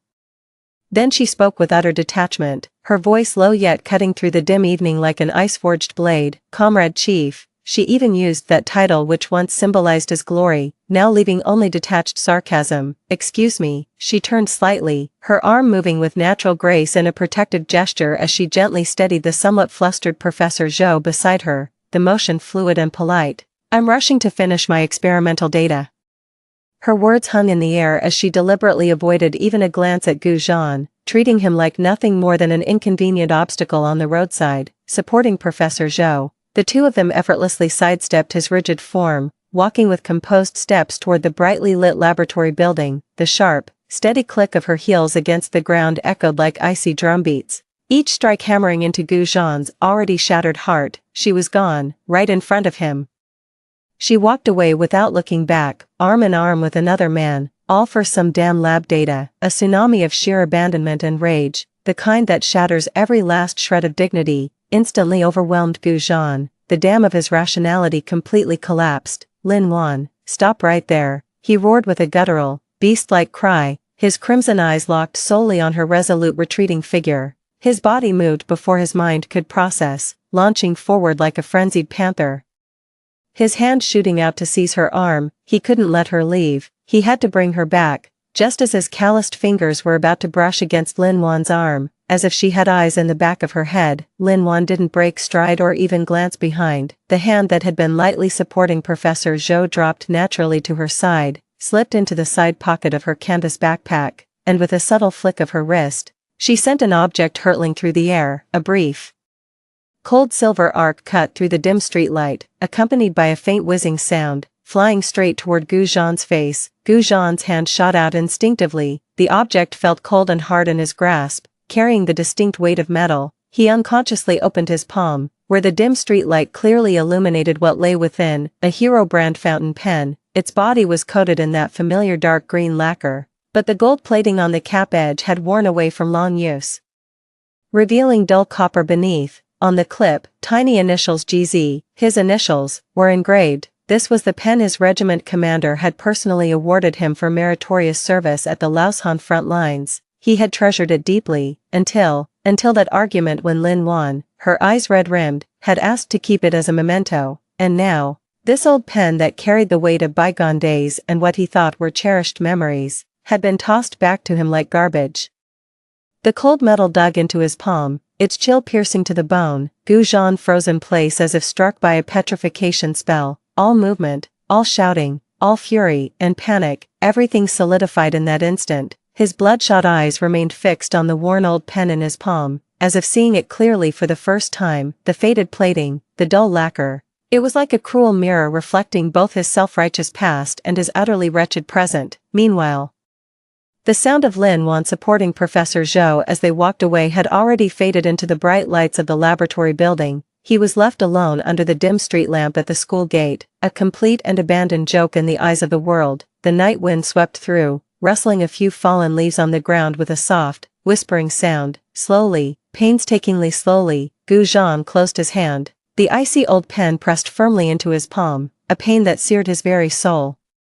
He looked down at the cold metallic glint in his hand. The street lamp pinned his long, solitary shadow to the cold concrete, like an abandoned statue slowly eroding with time. That cold hero pen felt like a scorching hot bullet casing lodged in his palm. The dim yellow light blurred the signs of wear on the pen's body, yet the engraved letters GZ burned sharply into his retinas, stinging his eyes with their intensity. Lin Wan, you. He wanted to roar, to demand answers, to rush forward and seize that resolute figure disappearing into the light and shadow of the lab building, but his throat felt clogged with sandpaper, emitting only broken, raspy whispers. His outstretched hand froze mid-air, fingertips clinging to the phantom sensation of her sleeve brushing past, a touch so cold it pierced to the bone. The lab building's bright glass windows stared back like indifferent eyes, reflecting his current disarray. A man utterly cast out of her world, reduced to an insignificant obstacle. Occasional passing students shot him curious yet wary glances,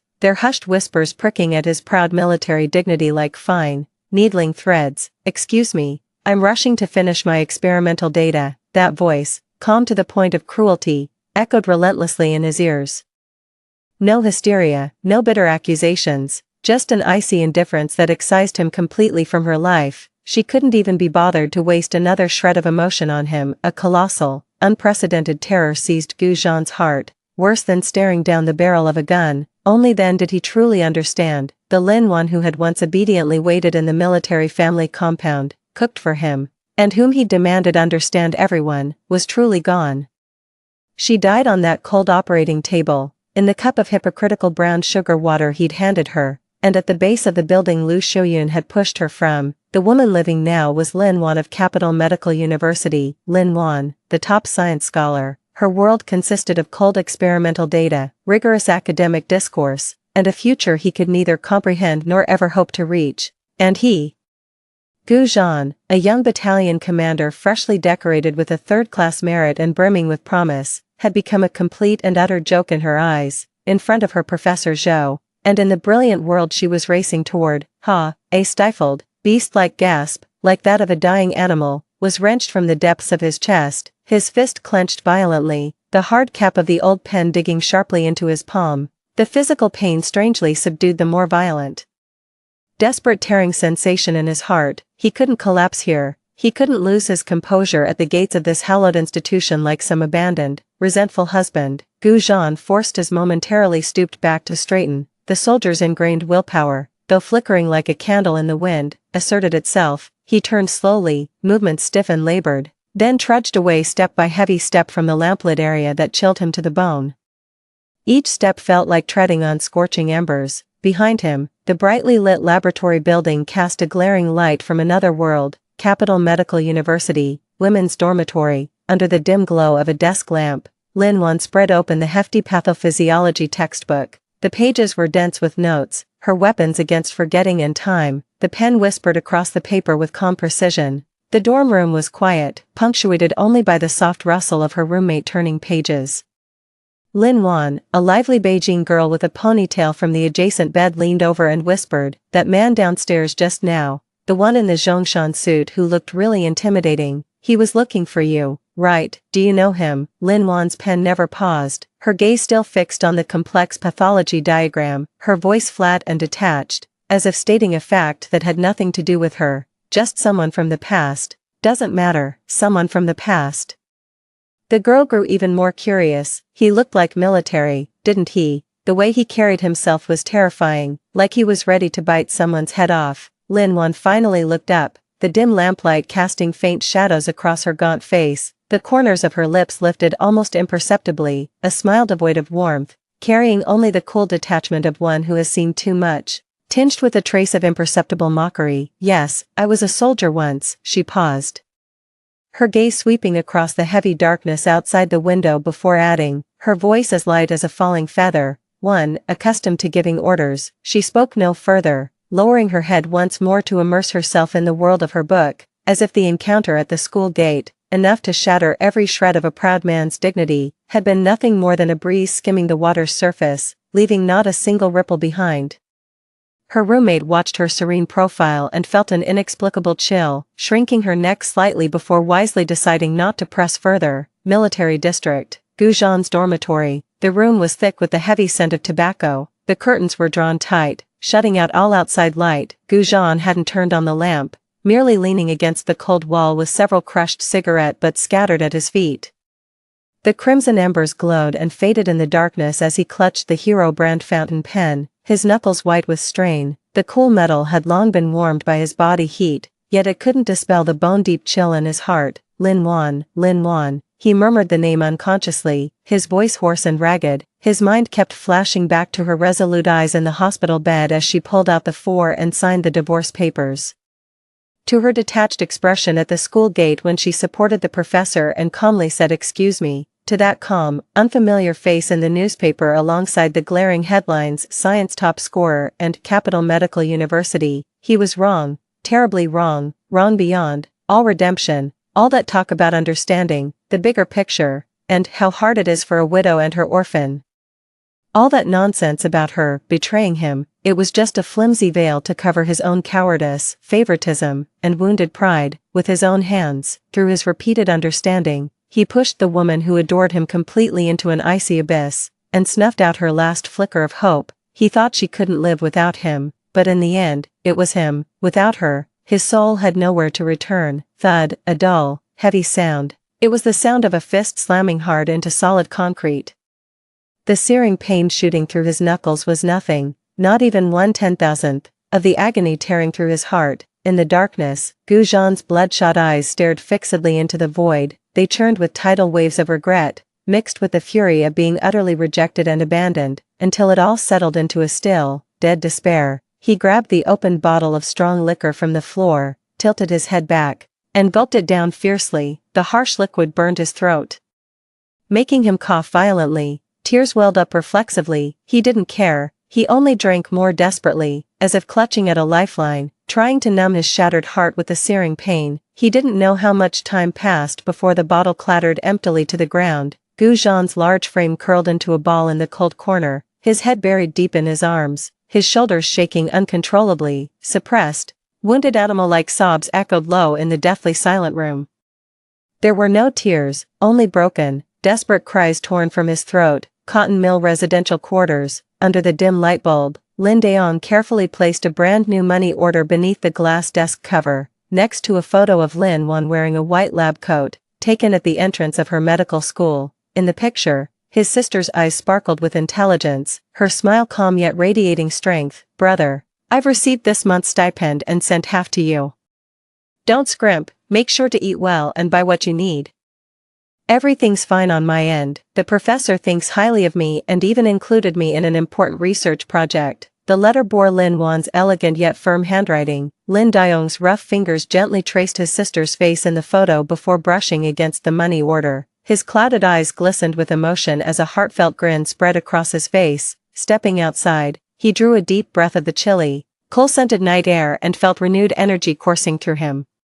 Next door, Lu Shoyun's shrill cries and a child's wailing echoed through the walls. peppered with phrases like ungrateful wretch, heartless, and serves you right. Ever since news spread of Lin Wan's university acceptance and Gu Zhan's divorce, Lu Shuyun's life had taken a turn for the worse. Though the theft of food coupons and a watch never went to court, the entire factory residential compound knew about it. The gossip alone was enough to ruin her. The Gu family cut ties with her completely, even taking their son Jijun away to live with his grandparents. Now she stood utterly alone, her reputation in tatters, barely scraping by on meager earnings from sweeping streets at the factory, her bitterness growing with each passing day. Lin Daong listened to the hysterical sobbing and cursing, let out a contemptuous tch, and slammed the door shut, blocking out the nauseating noise. He hummed a tuneless little ditty as he carefully scooped a bit of lard from a tin can, ready to fry himself an egg to celebrate his sister sending money home again. The firelight cast a warm, steady glow on his dark, honest face. In the brightly lit laboratory of Capital Medical University, Lin Wan, dressed in a pristine white lab coat, was intently adjusting the focus of her microscope. In her field of view, the microscopic world was both magnificent and precise, full of mysteries waiting to be unraveled. Outside the window, the biting chill of the early spring of 1984 could not dampen the fervent thirst for knowledge inside. Her journey had only just begun, and on that path, the shadow once cast by someone named Gu Zhan was long gone. Story 2. Mom finally discovered the secret son Dad had hidden for 8 years. She swore to sever ties with him, even if it meant leaving with nothing. This time I stopped her, because I have been reborn. Dad is dying from a terminal illness, and once he passes, all his wealth will belong to Mom and me. Yeah. If Mom and Dad split up, would you choose to stay with Mom? When Mom asked me this question again, I no longer hesitated. I firmly told her, Mom, don't get a divorce. Tears welled up in her eyes. Do you know, that child your father had with another woman is only half a year younger than you? How can Mom swallow this bitterness? If we divorce, out of sight, out of mind.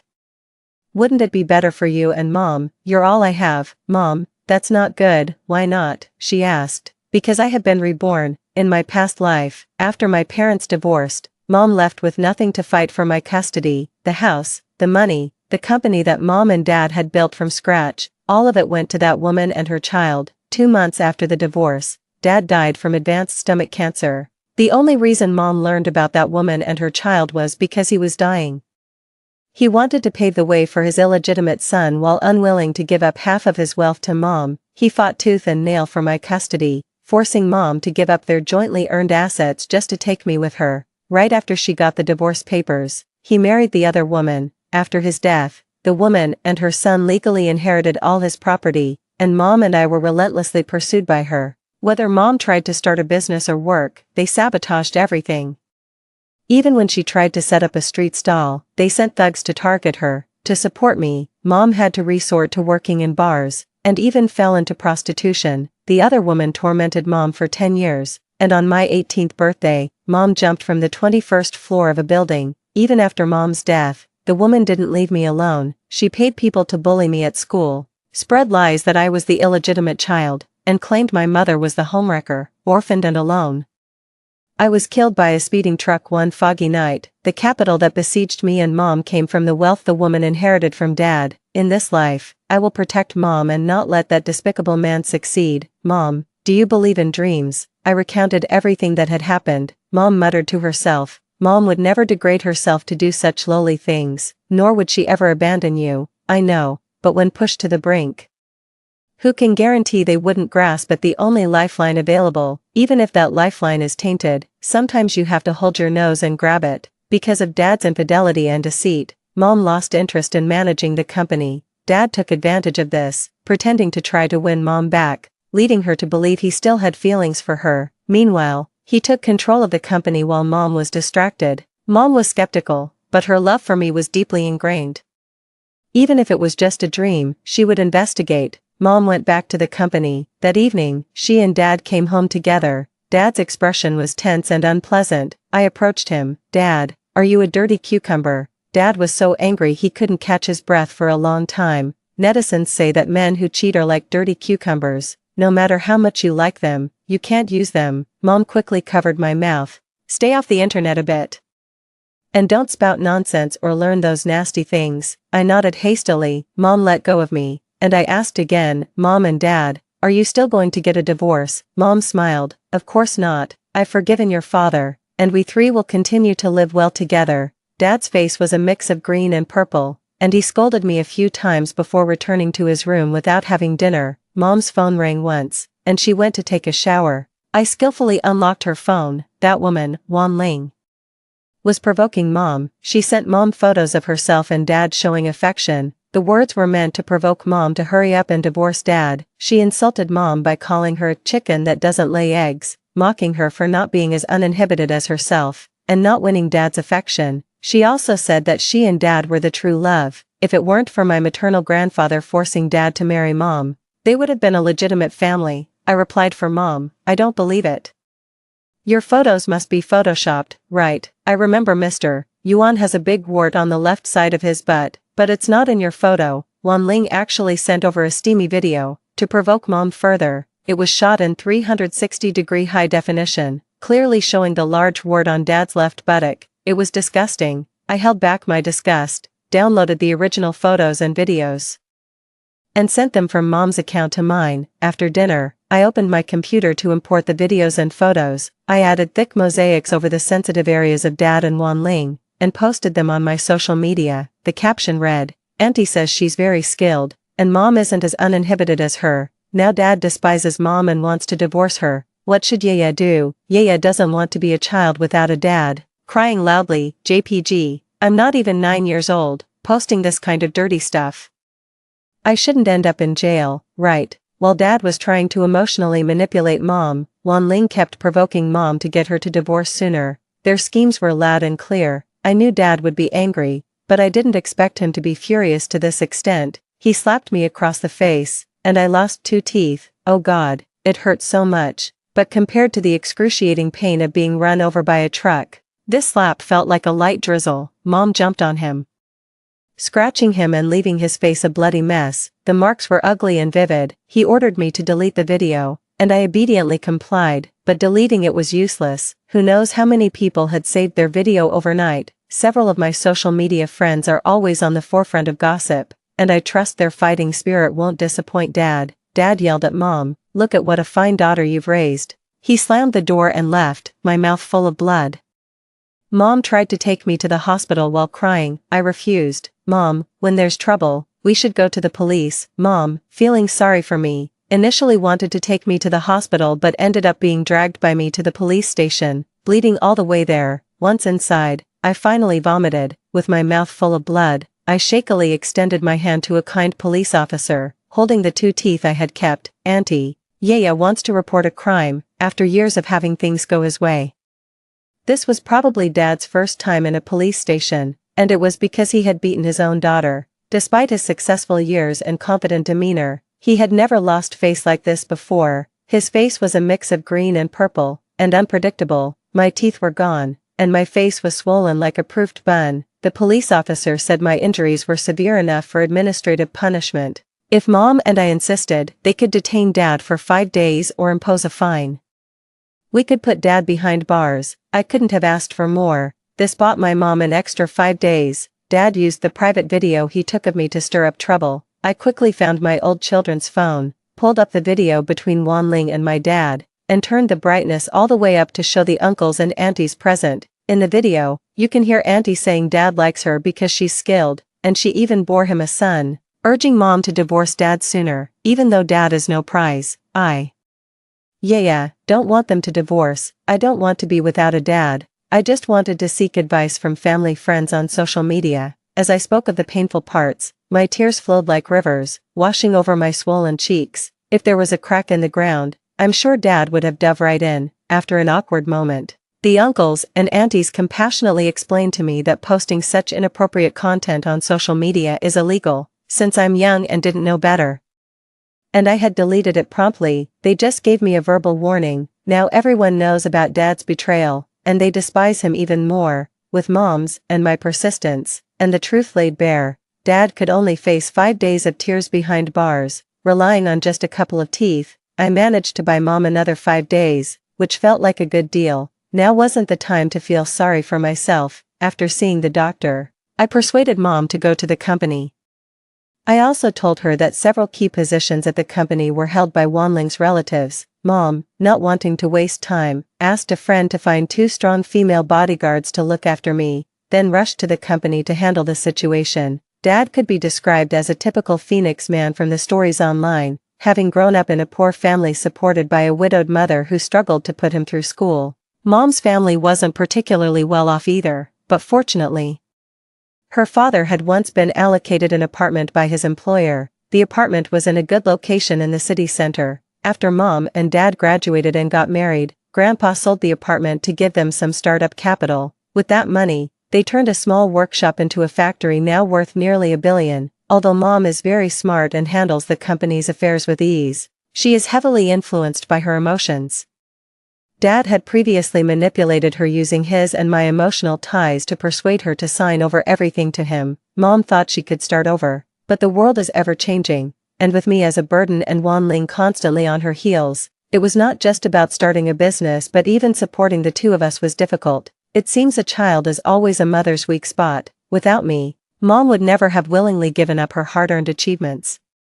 I don't want to repeat the tragedies of my past life. In this life, it's my turn to protect Mom. After 5 days, Dad must have harbored deep resentment towards me and Mom. When he got out, he didn't even come home, but went straight to the love nest he had set up for Wanling and her son. Because of the video incident, Dad became the laughingstock of the company. Mom said that on Dad's first day back at work, he was like a gorilla entering a crowd, surrounded and quietly discussed by everyone. Some cynical aunties secretly cursed him and rolled their eyes at him. Fresh out of jail and facing such treatment, he lost his temper at the office and almost drove those people out. Of course, Mom stopped him, knowing that Mom had driven out Wanling's relatives from the company. Dad had a huge fight with her, their relationship irreparably broken. Dad knew he could no longer manipulate Mom emotionally to get his way. He agreed to divide half of his assets with Mom for a peaceful divorce. Mom learned from Dad's personal doctor about his illness, knowing that even if the surgery was successful, he didn't have long to live, which made it even less likely for her to agree. All of this confirmed what Mom and I had said: she would never trust Dad again. Dad also knew he didn't have much time left. Dragging this out wasn't in his favor, but Mom absolutely refused a peaceful separation. So he filed for divorce in court. Holding my hand, Mom pleaded with the court staff. Even though he was at fault first, my daughter and I are willing to forgive him. Our relationship has been so strong. We shouldn't give up on our marriage just because he strayed. I'd rather dismantle 10 temples than break up one marriage. I request that his application for divorce be rejected. Tearfully, I said, Daddy, Yaya doesn't want to lose you. Dad looked frustrated. He couldn't provide any proof that his relationship with Mom had broken down. His affairs only proved that he couldn't control his desires. But both Mom and I are willing to forgive him. Mom embraced his faults with an ocean's breadth of tolerance, hoping only that he would return to the family. After a long struggle, his first attempt at divorce ended in failure. If Dad wants a divorce again, he has to wait another 6 months if Mom doesn't agree to it. Sadly, he couldn't wait that long. Mom said that Dad took a lot of money from the company behind her back. He was planning for the future of Wanling and her son. He feared they wouldn't get anything if he died. He even made a will in secret, leaving his share of assets to his illegitimate child. Worried, I asked Mom, why don't you stop Dad? Mom told me not to worry too much, that she would handle things outside and wouldn't let unrelated people take advantage of us. I told Mom everything I knew in great detail. Dad couldn't deceive her anymore. I believe in Mom's ability to handle this without suffering any loss. In my past life, Mom and I suffered too much. I'm not heartless, but I don't want to give a single penny to that mother and son. Dad's actions deeply disappointed me. He never came home, so I had to go find him where he lived with Wanling and her son. I knew where they were staying. He had set up Wanling and her son in one of the top villa areas in our city. I had been here in my past life too, but at that time, I was begging Wanling. I knelt at their villa door, pleading with her to be generous and spare my mom and me. Regrettably, she pushed me to the ground with a kick, her fancy high heels pressing against my face as she laughed brilliantly. She said, "This is karma. It's your mother's fault for interfering in our love." The sharp heel of her shoe painfully poked my face, and some onlookers, upon hearing her words, spat at me and called me shameless. She said she would spare my mom if I knelt to her, and I really did kneel. She laughed even more joyously, supporting her son as they both shook with laughter. The innocent yet insipid face of her son nearly made me vomit. Now, it was my turn to collect some interest. I went to their villa with the female bodyguard my mom had given me, holding a photo of her and dad. Asking from the entrance all the way to their villa, their door was wide open. The woman who used to boast in front of me and my mom was watering the garden with her son at the entrance. It seemed like a peaceful moment. Wanling auntie, Wanling was startled when she saw me, and seeing the group of neighborhood grandmothers and mothers behind me, her cheeks turned even paler. People always wondered why her husband was hardly at home. She had the nerve to tell me he was a busy company CEO flying here and there. Turns out she's just a mistress who can't be seen in daylight. Shameless. People thought she was gentle and kind. Who knew she was like this behind closed doors? Quite an eye-opener. Appearances can be deceiving. Who knows whether behind a good facade lies a human or a ghost? People of such poor character. Now we know. And we should avoid her in the future to prevent a bad influence on our children. Their comments snapped Wanling back to reality. She pretended not to know me, repeatedly saying I had the wrong person. Lying requires others to believe you. I showed everyone the photo, and clearly, they didn't believe her. Their comments grew harsher, and she angrily told us to get lost. I wiped my tears and began to plead, Auntie Wanling, please don't let Dad divorce Mom. Okay, if you leave Dad, I can give you however much money you want. You like Dad's money, right? I also have a lot of New Year's money. With a crash, I smashed the piggy bank I was holding, scattering 1 and 50-cent coins all over the ground. I picked them up one by one and placed a handful into her hands. The disdain from the onlookers intensified. Her son, Yuan Shao, lunged at me, aiming to strike, but I quickly grabbed his ear, causing him to howl in pain. Wanling tried to intervene, but was held back by my 2 bodyguards. As I cried, I cursed, and while cursing, I kicked and scratched ferociously. I lost all reason in my rage, tightly grasping Yuan Shao and beating him mercilessly. If it weren't for your father, he wouldn't have abandoned me. You stole my father. It's all your fault, all your fault. Yuan Shao, who was shorter than me by half a head and developed more slowly as a child, stood no chance against me. He cried out in pain from my beating. He's not my brother, he's a devil, born with original sin. He and his shameless mother took everything from my mother and me, then crazily sought revenge against us. In an effort to salvage Wanling's reputation, the increasingly sensible Yuan Shao paid people to spread rumors at my school, claiming my mother was shameless and broke up their family, leading to my father's death. He even instigated some girls to lock me in the bathroom, tear up my textbooks and homework, falsely accuse me of cheating on exams, and have someone splash dirty water on me on my way home. He is rotten to the core. I won't let him off just because he's still a child. When Dad arrived, Yuan Shao was already bruised and in a sorry state. Wanling, holding her son, cried pitifully, while Dad, raising his hand, still wanted to hit me. My bodyguards shielded me, cautiously watching Dad, their hands half clenched, ready to restrain him if he attempted to strike, peeking through the gap between my protectors. I straightened my neck defiantly at Dad. If you want to end up in jail again, go ahead, hit me, kill me. You knocked out 2 of my teeth last time. You want to hit me again, don't you? All I wanted was to protect our family. What did I do wrong? You shamelessly flirt with others. I'm truly cursed to have a father like you. The crowd watching grew larger, encircling us completely. Their comments shifted towards criticizing Wanling and Dad for their shamelessness. My words left him clutching his chest, staggering, and finally collapsing in the garden from the shock. I didn't expect Dad to be so weak that he'd faint like that. I immediately cried out and dialed for an ambulance. As the ambulance arrived, Wanling wanted to bring her bruised son with us to the hospital, but I forcefully pushed her away. Dad's anger led to a series of adverse reactions, and his cancer cells spread even more severely. The doctor said that without immediate surgery, he might not survive the month. Immediate surgery had a 30% chance of success. At best, the surgery would only extend his life by a year or so. When Dad woke up, the first thing he did was try to scold me, but Mom promptly slapped him hard. Since you're already bedridden, just behave yourself. Dad was furious, but he was too weak to even walk a few steps. No match for Mom. I pressed him back onto the bed and relayed the doctor's advice, asking for his decision. I don't know if he had undergone surgery in his previous life, but he didn't last long and soon passed away. Dad looked devastated. It was clear he was deeply upset. But what did that have to do with Mom and me? Regardless of his choice, he couldn't escape death eventually. He ultimately chose to undergo the surgery. I wasn't surprised, as fearful of death as he was. He wouldn't miss any chance at life. Grandma died early, and now he had only Mom and me as his immediate family. Mom signed the consent form for the surgery. He requested to see Wan Ling and Yuan Shao before the surgery, but Mom firmly denied it. He even tried to contact them by phone, but Mom had confiscated his mobile. He cursed and smashed everything in the hospital room. I held Mom's hand. Since Dad feels this way, let them come. Mom was clueless about the whole situation. She just felt that the mother and son duo were repulsive. But seeing my insistence, she agreed.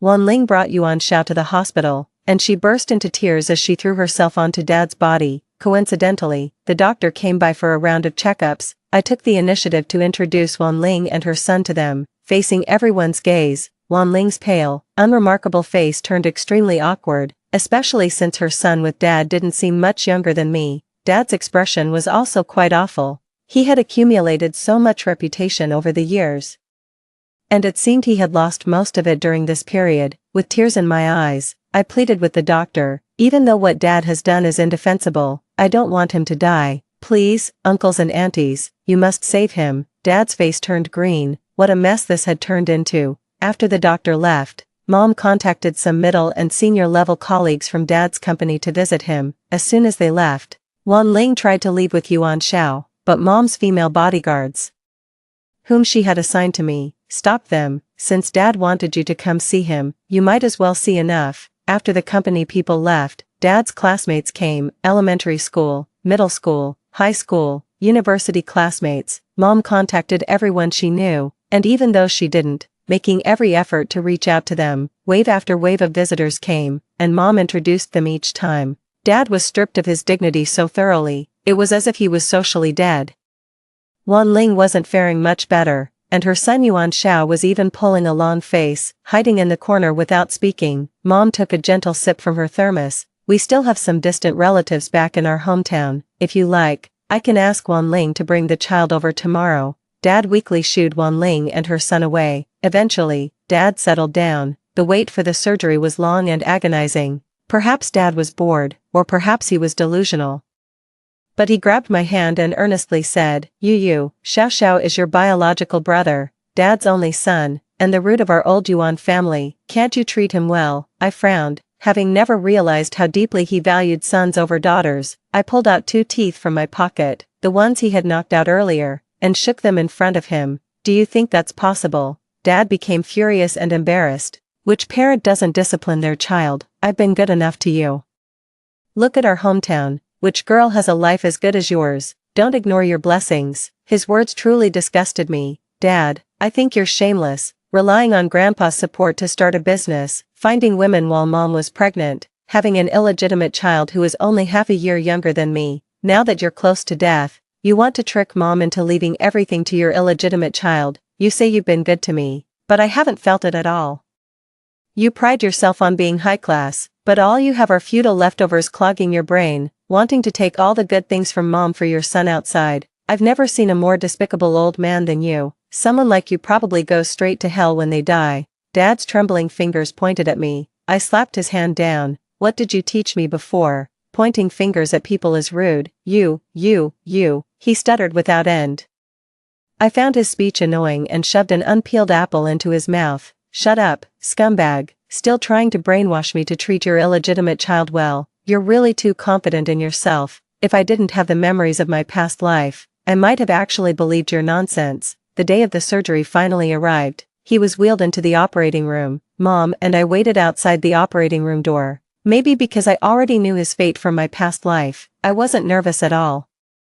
I even felt a hidden sense of anticipation. Wan Ling actually came with Yuan Shao. I stood up, and Yuan Shao instantly hid behind Wan Ling. I scoffed lightly. Coward. Mom glanced at Wan Ling expressionlessly and said nothing. Wan Ling approached with an awkward smile. Sister Chiwen, I came to see old Yuan. Mom treated her as if she were heir, not sparing her an extra glance, from morning till afternoon. The lights in the operating room finally changed. A moment later, the doctors walked out of the operating room, the lead doctor looking very serious, his gaze towards me and Mom carrying a hint of pity. You should say whatever you need to say to him soon. Behind me, a scream shattered the air. I turned to see Wan Ling crouching on the ground, wailing loudly. Dad's surgery had failed, and he was pushed back into the ward. The doctor said he didn't have much time left and advised us to prepare for the end. Dad's face was deathly pale, a shadow of doom hanging over him. Upon seeing Wan Ling and Yuan Shao, a startling brightness burst from his eyes. Xiao Xiao.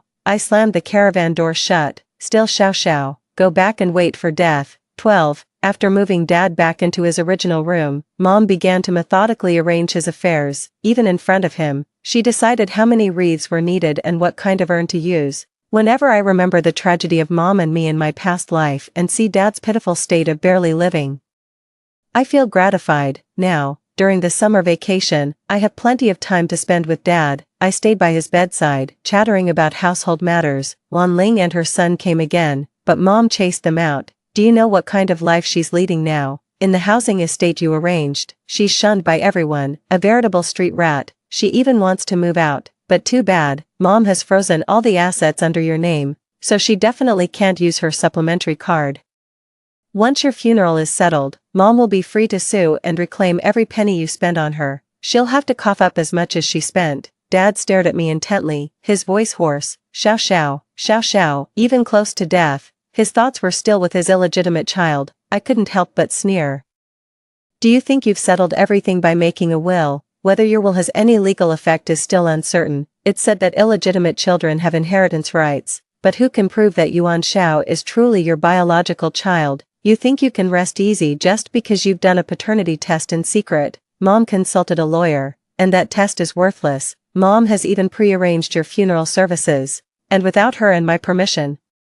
Wan Ling will have no chance to do a legal paternity test for Yuan Shao. Yuan Shao and Wan Ling won't get a penny of our money. Dad convulsed, shaking for a while before gradually calming down. His eyes were filled with hatred. If looks could kill, I would have died 1,000 times under his piercing gaze. What did we do wrong? It's just that we didn't want others to take what rightfully belongs to us. If Dad had any conscience in our past life and hadn't been so calculating towards Mom, we wouldn't have ended up so miserably. He is the true culprit for our downfall. I met his gaze. Just you wait and see. 13. Dad passed away that very midnight. These last moments, he didn't live easily. I think if I hadn't angered him, he might have lived a day or two longer. I admit it was intentional. I just didn't want him to leave this world comfortably. Why should he get off scot-free after all he did to hurt Mom and me? I just couldn't let him die peacefully. Still concerned about Wan Ling and her son, Mom methodically arranged his affairs. Returning from the crematorium, we were confronted by Wan Ling and her son, who had come seeking us. Knowing that Dad had died, Wan Ling and her son were devastated. I don't know how much of their grief was genuine, but without Dad to support them, surely some of it was sincere. Mom didn't stop them. They participated in Dad's funeral from start to finish. After my father's funeral was handled, the issue of his estate came next on the agenda. Wan Ling claimed that Yuan Shao was my father's biological son and should inherit the assets under my father's name. Unfortunately, her claims were unsupported by any evidence, and neither my mother nor I acknowledged them. With my father gone, reduced to ashes, it was impossible to verify Yuan Zhao's paternity through any means involving my father directly. Not only could she not lay claim to the so-called inheritance, but she was also expected to repay the money she had previously spent. My mother unapologetically submitted all the collected evidence. Every penny my father spent on her and her son was part of the communal property belonging to him and my mother, and Wan Ling was obligated to repay it. Firstly, there was the villa registered under Wan Ling's name, then the large bank transfers, and the luxury goods and jewelry my father had purchased for her. The evidence laid out one by one was too substantial for Wan Ling to simply dismiss as gifts. Confused and overwhelmed, Wan Ling sought guidance and incredibly, brought a family disputes TV show to confront my mother and me. She tearfully portrayed my mother as heartless in front of the cameras, accusing her of ruthlessly cutting off her and her son after my father's death. She naively thought to sway public opinion to force my mother and me into submission. Did she think everyone would sympathize with her warped view of morality? Exposing her most disgraceful side to the public like this was something I had never seen before. Gaining sympathy is easy, especially since my mother and I were the actual victims here. My mother, holding back tears, recounted her struggles while talking to the mediator. Elle is only half a year older than that child, and they've been deceiving us right under my nose. I never left the factory even during my maternity leave. When we were just starting, there was so much to handle. finance, procurement, customer service, vehicle logistics. I was behind all of it. The day I got out of confinement, I rode an electric scooter to handle tax matters, and when I returned, caught in a heavy downpour, I waited under a bridge with my child until dark to save on taxi fare. Starting a business was incredibly hard, and these were real experiences my mother had gone through. By the end, she was visibly emotional. Wanling only saw my mother's success and was blind to her sacrifices. While my mother ran around for the factory, my father found time to engage in affairs. How could one not be furious? My mother was merely protecting her legal assets, completely justified. Wanling then changed her story, claiming she was also deceived by my father, as she had not known he was already married. Considering my father was already in his 30s and somewhat established when I was born, and not always around. How could she assume he was single? Everyone knew better. Such excuses might fool a child, but no one else. Her denial looked incredibly weak under the scrutiny of the camera. She begged my mother, for my father's sake, not to be so merciless towards her and her son. We were already so wealthy. She wasn't asking for Yuan Shao to inherit anything significant, just for my mother to spare them a little, which wouldn't affect us at all. She spoke eloquently, appearing very pitiful, unfortunately for her. The decision lay with my mother, not the mediators or the cameraman. After recounting past events, my mother then presented evidence of the expenses my father had incurred for Wanling right in front of the camera. $1 million villa gifted away, luxury cars worth tens of millions replaced one after another, and the tens of millions spent on her over the years. Even Yuan Zhao's elite school fees were dozens of times more expensive than my primary school fees. Their lifestyle was far more lavish than anything my mother and I had indulged in. When this mediation session was broadcast, it did nothing to help Wanling's case. In fact, it attracted a barrage of criticism toward her. Gossip seekers even dug up Wanling's social media accounts. Almost every post showcased her lavish lifestyle, flaunting her mansion, luxury cars, and jewelry. When upset, she'd shop at high-end stores or spontaneously travel, one day flying to Tokyo for sashimi, the next to London to feed pigeons. She portrayed herself as a pampered lady of leisure who lacked nothing. Her show of wealth did attract tens of thousands of followers on her platform, many of whom commented on how they envied her lifestyle. The stark contrast between her public persona and her actual situation drew severe backlash, attracting countless insults from netizens on her social media accounts. Perhaps unable to withstand the attacks from netizens, Wanling quickly deleted all her posts and set her account to private. I only occasionally took time to follow their updates. Knowing that they were not doing well brought me comfort. After a lawsuit that lasted over half a year, she got back her villa and all the luxury cars, jewelry, and goods under her name. The money that had already been spent also had to be returned within a set time frame. My mother quickly sold off the villa at a low price. The buyer then evicted her and her son from the villa. Yuan Shao could no longer afford the tuition at his prestigious school. Not long after, he dropped out and transferred to a very ordinary private elementary school. Wanling has always relied on her father's financial support, as she neither works nor has any source of income herself. Accustomed to a lavish lifestyle, the money she has is never enough. This lifetime has seen her and her son become homeless, due to failing to repay the money on time. Wanling has been labeled as a person who has breached trust, having lived a pampered life without any practical skills. She simply cannot support herself. During a cold winter, Wanling, dressed in thin clothes, brought Yuan Shao to her mother's home. Crying profusely, she begged her mother for forgiveness. Stepping forward, I offered Wanling a sum of money on the condition that she kneels before our mother. After hesitating, Wanling, pulling Yuan Shao along, knelt down before our mother. Our mother, not expecting her to actually kneel, quickly moved away. That's the difference between people, I suppose. No matter what, our mother would never stoop so low as to humiliate a woman outright. I took a card out of my pocket and threw it to Wanling, saying, "There's 50,000 yuan in here. Go change Yuan Zhao's surname." In the past, 50,000 yuan would have been nothing to her, but times have changed, and now this amount of money is significant. She changed Yuan Zhao's registration and sent us a photo. I deliberately took the photo to our father's grave to show him. I'm not sure if he could see it, but if he could, it would probably infuriate him again. Before he died, he still schemed against my mother and me for his son. Now, a mere 50,000 yuan made Wanling change her son's surname without hesitation. I also persuaded my mother to change her surname. It was a way to completely sever ties with our father and our past life. Later on, my mother mentioned she had seen Wan Ling a few times at social gatherings. She still maintained her delicate, demure facade, constantly changing partners as she aged. She eventually set up a small stall to support herself. As for Yuan Shao, having grown up engaging in petty theft, he couldn't shake off those bad habits and had been in and out of trouble due to stealing. At 18, he crossed the wrong people and ended up severely disabled, losing a hand and his sight, which rendered him completely helpless. My mother and I did not pursue their total ruin, but their lives turned out to be rather dismal. The entire story ends with the revelation of a secret child my father had hidden for 8 years, which my mother eventually discovered.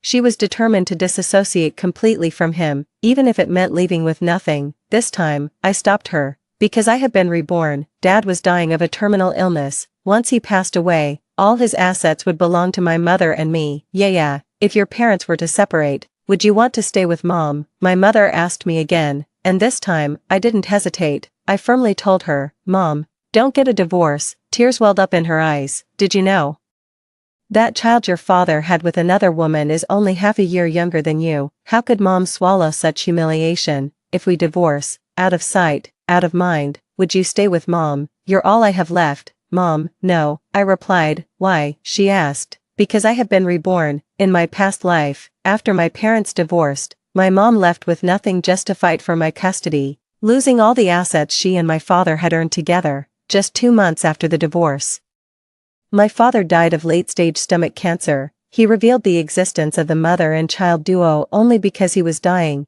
He wanted to pave the way for his illegitimate child but couldn't bear to let my mother take half of his wealth. He insisted on having my custody, and to take me with her, my mom had to give up all the property they had worked for together. She had just received the divorce papers when he married his mistress. After his death, the story continued. The woman who broke up our family legally inherited all of his wealth. My mother and I were ruthlessly ousted by this third party. No matter whether my mother tried to start a business or find work, their interference thwarted her every attempt. They even went so far as to target her when she tried to sell goods at a street stall, hiring thugs to harass her. To support me, my mother was forced into a life of entertaining men at bars, and eventually, she fell into prostitution. This third party tormented my mother for 10 years, and on my 18th birthday, my mother jumped from the 21st floor of a building. Even after her death, they didn't leave me alone. They paid people to bully me at school, twisting the truth to label me as an illegitimate child and painting my mother as the homewrecker. Without any family, I was alone and vulnerable, and one foggy night, I was hit and killed by a speeding truck. The wealth used to persecute me and my mother came from the inheritance that the third party received from my father. In this life, I am determined to protect my mother and not let that despicable man succeed. Mom, do you believe in dreams? I shared with my mother everything that had happened. Murmuring to herself, she said, Mom would never degrade herself to do such demeaning things, nor would she ever abandon you. I know, but when pushed to the brink, who can guarantee they wouldn't grasp at the only lifeline available? Even if that lifeline is filthy, sometimes you have to hold your nose and grab it. Because of the betrayal and deceit from Dad, Mom became disheartened and neglected the company. Dad took this opportunity to pretend to reconcile with Mom, misleading her to believe he still cared for her. Meanwhile, he took control of the company while she wasn't paying attention. Mom was skeptical, but her love for me was deep-seated. Even if it was just a dream, she was determined to seek the truth. Mom went back to the company. That evening, she returned home with Dad, who looked visibly upset. I approached him. Dad, are you a dirty cucumber? He was so angry, he couldn't catch his breath for a while. Online, they say a man who cheats is like a dirty cucumber. No matter how much you liked it, it's no longer usable. Mom quickly covered my mouth. Spend less time online. Don't talk nonsense and stop learning such vulgar things. I nodded hastily. After Mom let go, I asked, Mom, Dad, are you still going to get a divorce? Mom smiled. Of course not. Mom has forgiven Dad, and we will be fine as a family of 3. Dad's face turned a mix of green and purple. He scolded me briefly, and without eating dinner, he went back to his room. Mom's phone beeped, and she went to take a shower. I skillfully unlocked her phone. Wan Ling, the other woman, was provoking Mom again, sending her passionate photos of herself and Dad. Her words were taunting, urging mom to hurry up and divorce dad. She insulted mom by calling her a barren hen, mocking her for not being as uninhibited as herself, failing to win dad's affection. She also claimed that she and dad were the true love, that if it hadn't been for my grandfather forcing dad to marry mom, they would have been a legitimate family. I replied for mom, I don't believe it, your photo must be photoshopped. I remember Uncle Yuan has a big mole on the left side of his buttocks.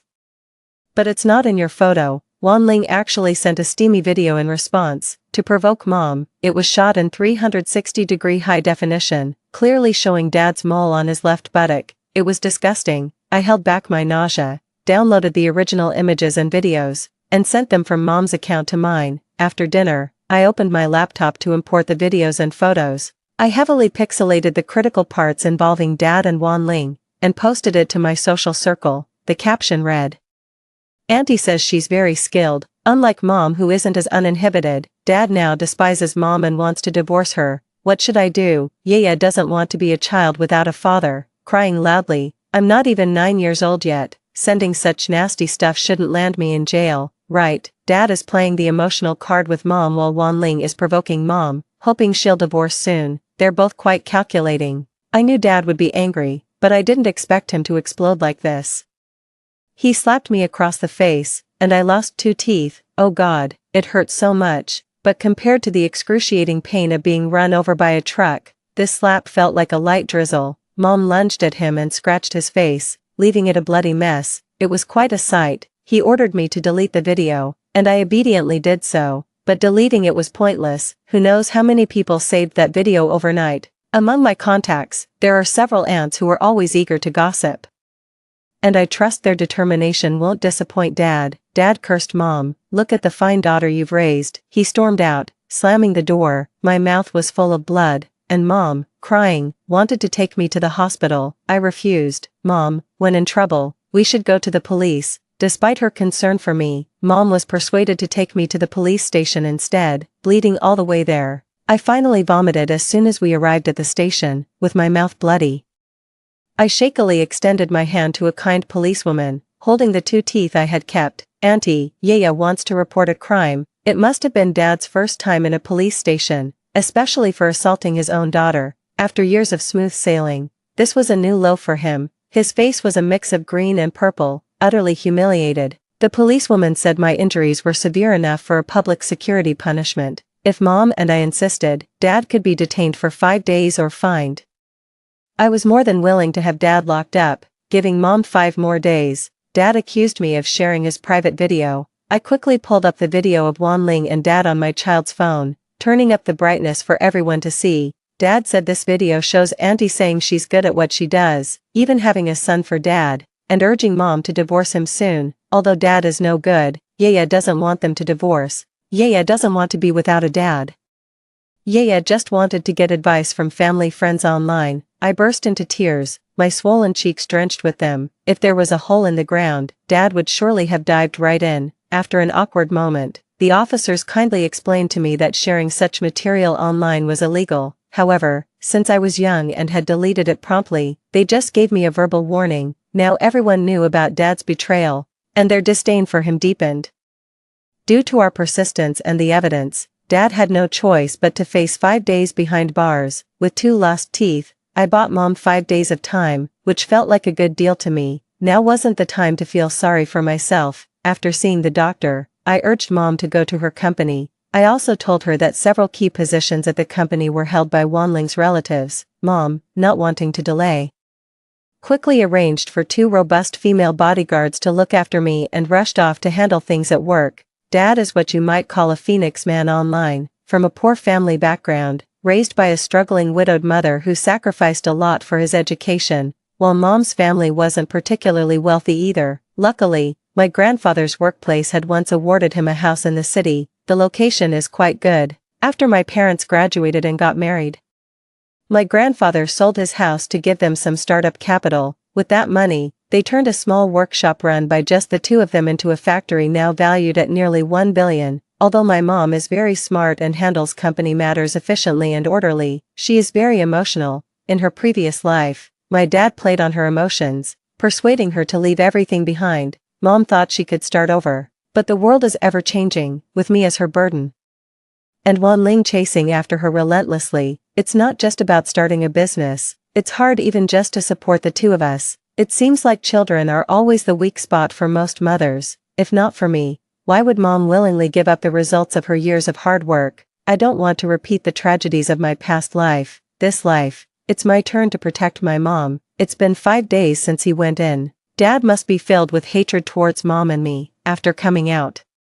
He didn't even come home but went straight to live in the love nest he built for Wanling and her son. Because of the video incident, Dad became the laughingstock of the company. Mom said that on the first day Dad went back to work, it was like a chimpanzee entering a crowd, quietly stared and whispered about by everyone. Some cynical aunts secretly cursed him behind his back and rolled their eyes at him, fresh out of jail and facing such treatment. He lost his temper at work and almost kicked those people out of the company. Of course, Mom stopped him from doing that, knowing that Mom had kicked out Wanling's relatives from the company. Dad had a huge fight with her. Their relationship completely deteriorated, and Dad knew he could no longer manipulate Mom emotionally to get his way. He offered to split his assets with Mom and have a peaceful divorce. Mom learned from Dad's personal doctor about his illness, that even with successful surgery, he didn't have much time left, which made it even less likely for her to agree. All these facts supported what Mom and I discussed. She would never trust Dad again. Dad also knew he didn't have much time left. He was just dragging things out with us, something he couldn't afford to do, but Mom didn't agree to an amicable separation, so he filed for divorce in court. Holding my hand, Mom tearfully told the court staff, although he was at fault first, both my daughter and I are willing to forgive him. We have such a good relationship. We shouldn't give up on our marriage just because he strayed. I also cried, saying, Daddy, you doesn't want to let you go. Dad looked very frustrated. He couldn't provide evidence that his relationship with Mom was beyond repair. His affair with Wanling only proved he couldn't control his desires. But Mom and I were willing to forgive him. Mom, with her vast capacity for forgiveness, hoped he would return to the family. After a long struggle, his first divorce lawsuit ended in failure. If Dad wanted to divorce again, he would have to wait 6 months if Mom didn't agree. Unfortunately, he couldn't wait that long. Mom told me that Dad had secretly taken a lot of money from the company for Wanling and her son. He was afraid they wouldn't get anything after his death. He even made a will in secret, leaving his share of the assets to his illegitimate child. I was worried and asked Mom, why don't you stop Dad? Mom told me not to worry too much. She would handle things outside, and she would never let unrelated people take advantage of us. I told Mom everything I knew in detail. Dad couldn't deceive her anymore. I believe in Mom's ability not to be taken advantage of. In my past life, Mom and I had suffered too much. I'm not heartless. I don't want to give a single penny to that mother and son. Dad's actions really disheartened me. He never came home, so I had to go to the residence he arranged for Wanling and her son. I know where they live. He placed Wanling and her son in one of the top villa areas in our city. I had been here in my past life, too. At that time, I was seeking Wanling's help. I knelt at the gate of their villa, pleading for her to be magnanimous and spare my mother and me. Unfortunately, she kicked me down and stepped on my face with her high-heeled shoe. Laughing radiantly, she said, "This is karma, all because your mother shamelessly interfered in our love." The sharp heel of her shoe painfully pressed into my face, and some onlookers, spurred by her words, spat at me and cursed me for being shameless. She told me she would forgive my mother if I knelt before her, and I did kneel. Her laughter grew even louder. She held her son by her side, both shaking with amusement. The innocent, bland face of her son nearly made me sick. Now it's my turn to collect some interest. I took my female bodyguard, carrying a photo of her and my father, and asked from the entrance all the way to their villa. Their door was wide open. The woman who once flaunted her power in front of my mother and me was watering the garden with her son. Everything seemed peacefully timeless. Auntie Wanling. Wanling was stunned at first sight of me, and seeing the crowd of gossiping women behind me. Panic spread across her face. TSK. I always wondered why her husband was hardly ever home. She had the nerve to tell me he was busy flying around because he's an important company executive. Turns out she's just a shameless mistress, one woman said. She looks so gentle on the surface. Who would have thought she was like this behind closed doors? It's really eye-opening. Appearances are deceiving. Who knows whether she's a person or a ghost behind that facade? People with such poor character, we didn't know before. But let's avoid her from now on to protect our children. Their comments snapped Wanling back to reality. She pretended not to recognize me and repeatedly said I had the wrong person, lying through her teeth. But no one believed her since I had shown everyone the photo. The harsh words of these women grew louder, and in her embarrassment and anger, she shouted at us to leave immediately. I wiped away my tears and began to plead with her. Auntie Wanling, please don't let my dad divorce my mom.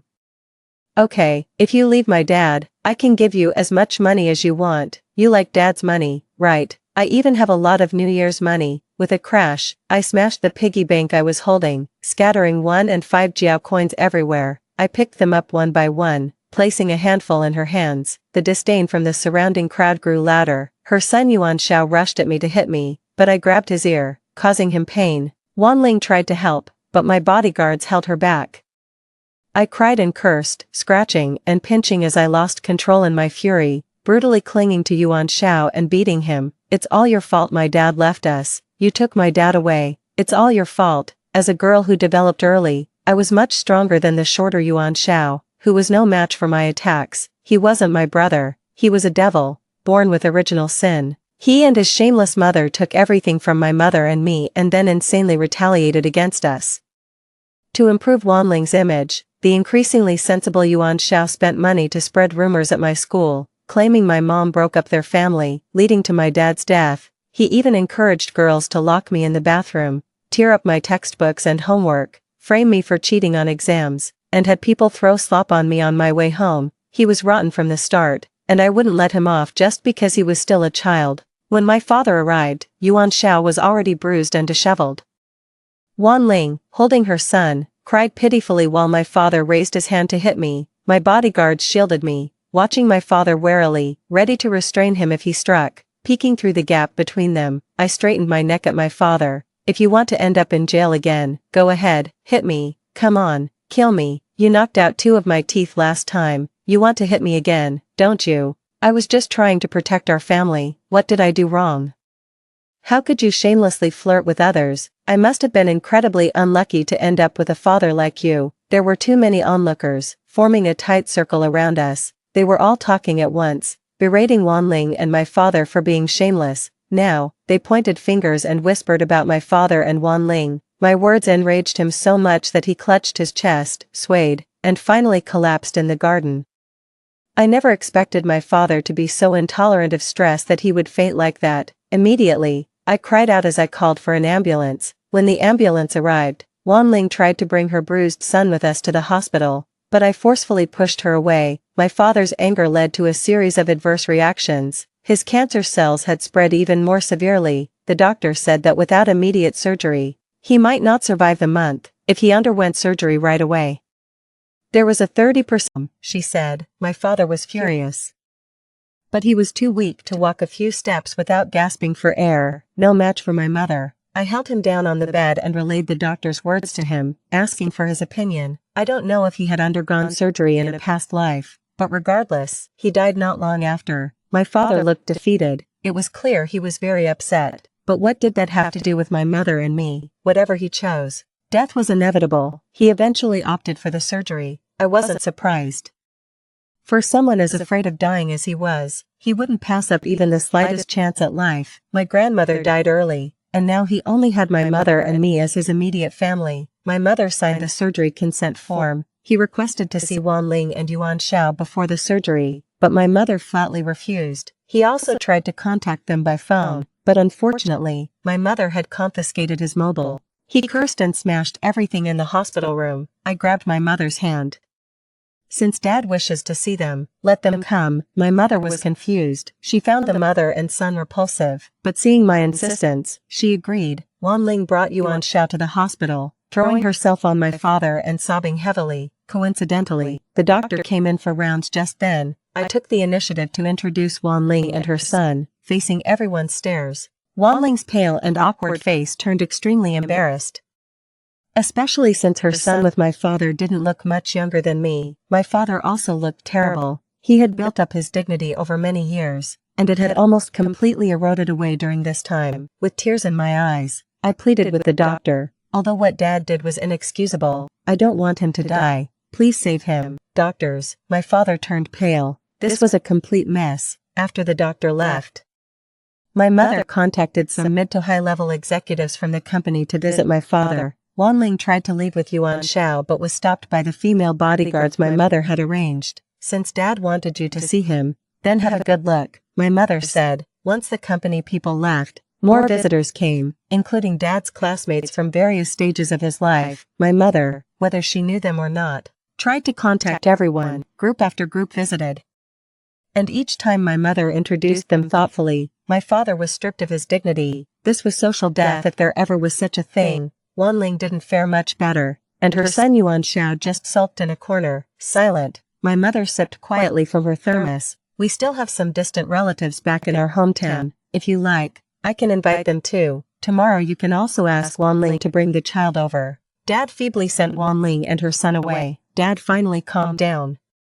The wait for the surgery was long and torturous. Perhaps Dad was bored, or perhaps he was being fanciful, but he grasped my hand and pleaded earnestly, Yeah, Xiao is your biological brother, and Dad's only son. He is the root of our Yuan family. Can't you treat him well? I frowned, not realizing until then how deeply ingrained his preference for sons over daughters was. I pulled out 2 teeth from my pocket that he had knocked out earlier, shook them in front of him, and asked, Do you think that's possible? Dad, furious and embarrassed, retorted, Which parents don't discipline their children? I have already been very good to you. Look at our hometown. Which girl has a life as good as yours? Don't be ungrateful for the blessings you have. His words truly disgusted me. Dad, I think you're shameless, relying on Grandpa's support to start a business, fooling around with other women while Mom was pregnant, and your illegitimate child is only half a year younger than me.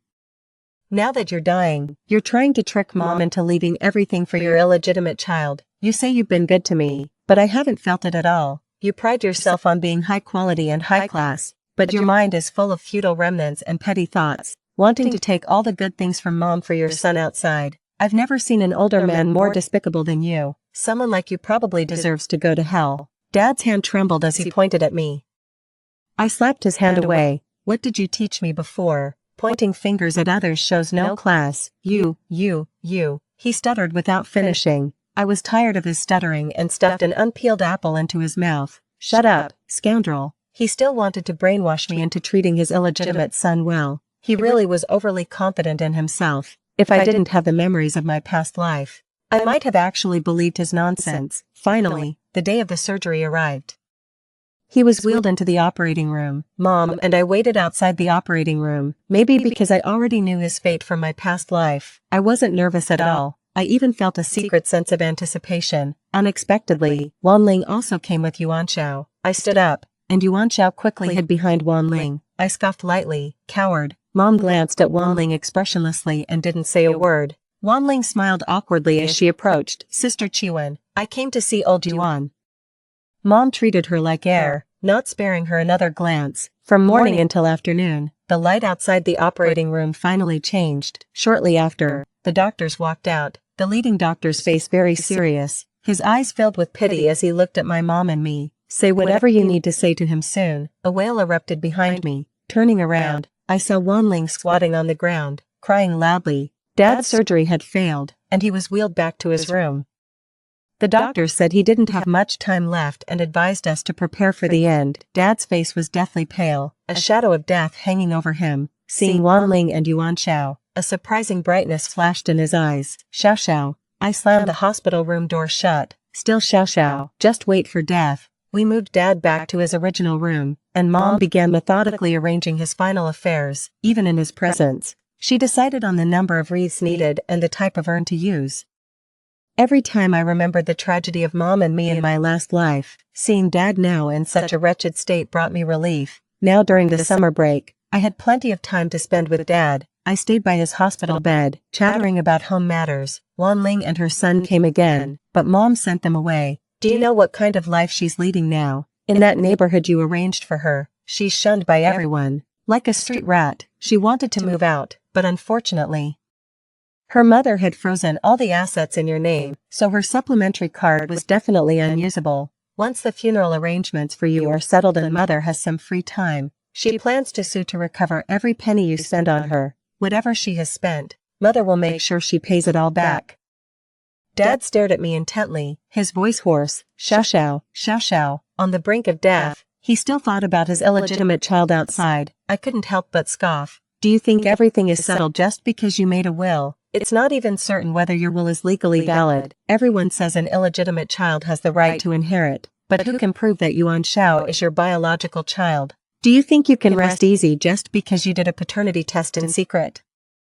Mom consulted a lawyer, and that test you did is worthless. Mom has already arranged everything for your funeral, and without her and my permission, Wan Ling will have no chance to do a legal paternity test for Yuan Shao. Yuan Shao and Wan Ling won't get a dime from us. Dad's whole body convulsed and shook for a while before he gradually calmed down. His eyes were filled with hatred. If looks could kill, I would have died thousands of times under his piercing gaze. What did we do wrong? We just didn't want someone else to take what rightfully belongs to us. If only Dad had a bit of conscience in his previous life and hadn't been so scheming towards Mom, we wouldn't have ended up so miserably. He is the real culprit for our plight. I met his gaze. Just wait and see. Dad passed away that very midnight. He did not live an easy life in his final days. I think if I hadn't upset him, he might have lived a day or two longer. I admit, I did it intentionally. I didn't want him to pass away comfortably. Why should he get away scot-free after all he did to hurt Mom and me? I just wouldn't let him have his way. I wanted him to be unable to let go of Wan Ling and her son even in death. Mom methodically arranged his funeral. After returning from the crematorium, we were approached by Wan Ling and her son. Knowing that Dad had passed away, Wan Ling and her son were devastated. I'm not sure how much of their grief was genuine, but without Dad to support them, there must be some sincerity. Mom didn't stop them. They participated in Dad's funeral from start to finish. Once Dad's affairs were settled, the issue of inheritance came up. Wan Ling claimed that Yuan Shao was Dad's biological son and entitled to inherit his assets. Unfortunately, without proof, her claims were baseless, and Mom and I didn't acknowledge them. Dad was already ash. It wasn't possible to dig up his urn for a paternity test with Yuan Shao. Not only could she not get the so-called inheritance, but she also had to return the money previously spent on them. Mom unapologetically submitted the evidence she had collected. Every penny Dad spent on them was part of the joint property he shared with Mom, and Wan Ling was obligated to return that money, starting with the villa in Wan Ling's name, followed by large bank transfers, the gold and luxury items Dad bought for her. The evidence was laid out one by one. And it wasn't something Wan Ling could simply deny as a voluntary gift. Confused and overwhelmed, Wan Ling sought guidance and, unbelievably, brought a family mediation TV program to confront Mom and me. She tearfully portrayed Mom as heartless on camera, accusing her of ruthlessly pursuing them after Dad's death. She naively thought she could sway public opinion to pressure Mom and me into submission. Did she think everyone was as morally twisted as her to sympathize with her? Exposing her most disgraceful side to the public, she was the first person I had ever seen do something like this. Who doesn't know how to garner sympathy, especially since Mom and I were the actual victims? Mom, holding back tears, told the mediator about her struggles. Yaya is only half a year older than that child. They'd been under my watch for so many years. I never left the factory even during my confinement. In the early days, there was so much to handle: finances, procurement, customer service, vehicle scheduling. I was behind it all. On the first day out of confinement, I rode an electric scooter to deal with taxes, and on the way back, I got caught in a heavy rain. To save a bit of taxi money, I waited with my child under a bridge until it was dark. Starting a business was incredibly hard, and these were all true experiences of Mom. As she spoke, her eyes also welled up with tears. Mom had poured her heart and soul into building her success. Wan Ling only saw her mother's public successes but failed to see the sacrifices she made behind the scenes. While her mother was tirelessly working for their factory, her father managed to find time to engage in affairs. It's hard not to feel outraged by this. Her mother was merely protecting her lawful property, which was perfectly reasonable. Wan Ling later claimed she too was deceived by her father, having had no idea he was already married, considering he started his business in his 30s. Was somewhat successful, good-looking, and often absent. Why would she assume he was single? Everyone knew better. Such excuses might fool children but not adults. Her denials appeared extremely weak on camera. She pleaded with her mother to consider her father's role in their lives and not to be so merciless towards her and her son. We were already so wealthy. She didn't ask for her son Yuan Shao to inherit her father's wealth. Just a small share from her mother, which would hardly impact us. She spoke eloquently, making herself sound very pitiful. Unfortunately, the decision was up to her mother, not the mediators or photographers. After discussing the past, her mother then presented evidence of the money her father had spent on Wanling before his death. Millions on a villa handed over as a gift, luxury cars worth tens to hundreds of thousands were placed one after another, and tens of millions spent on her altogether. Even Yuan Zhao's elite school fees were dozens of times more expensive than my elementary school. Their life was far more indulgent than mine and my mother's. This mediation show had no effect on Wanling. In fact, it brought her a barrage of criticism. Gossip mongers even tracked down her social media accounts. Each post showcased her lavish lifestyle, flaunting mansions, luxury cars, and jewelry. She shopped at high-end stores whenever she felt down and took spontaneous trips, flying to Tokyo for sashimi one day and feeding pigeons in London the next. Her online persona was that of a pampered lady who had everything. Her flaunting gained her thousands of followers, many of whom envied her lifestyle. The stark contrast in her public image attracted endless criticism, and numerous netizens flooded her account with derogatory comments, perhaps unable to withstand the online backlash. Wanling soon deleted all her posts and set her account to private. I only checked in on them occasionally, feeling pleased to know they were not doing well. After a prolonged court case lasting over 6 months, she had to return the villa, all luxury vehicles, jewelry, and other luxury goods. The money already spent had to be repaid within a specified time frame. My mother sold the villa at a reduced price.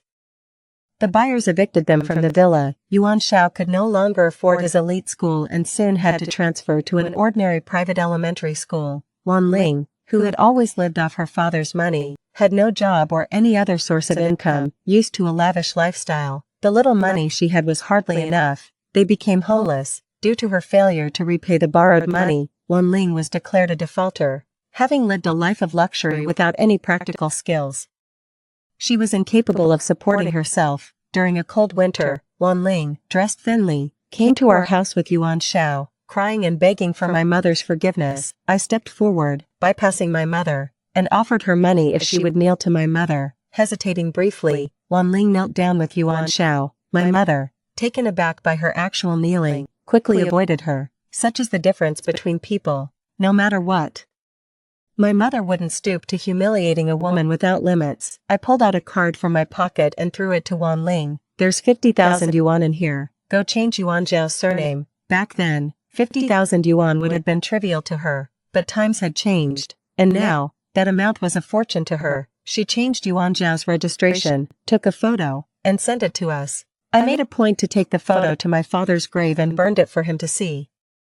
Whether he could see it or not, if he could, it would probably shock him once again. Just before he died, he still manipulated the situation for his son at the expense of me and my mother. Now, with just 50,000 yuan, Wanling didn't hesitate to change her son's surname. I pleaded with my mother to change her surname as well. It was a final break from my father, a complete severance from our past life. Later on, my mother mentioned she had seen Wanling at several parties. She still maintained that subtle, delicate demeanor, constantly surrounded by different men. As she aged and lost her charm,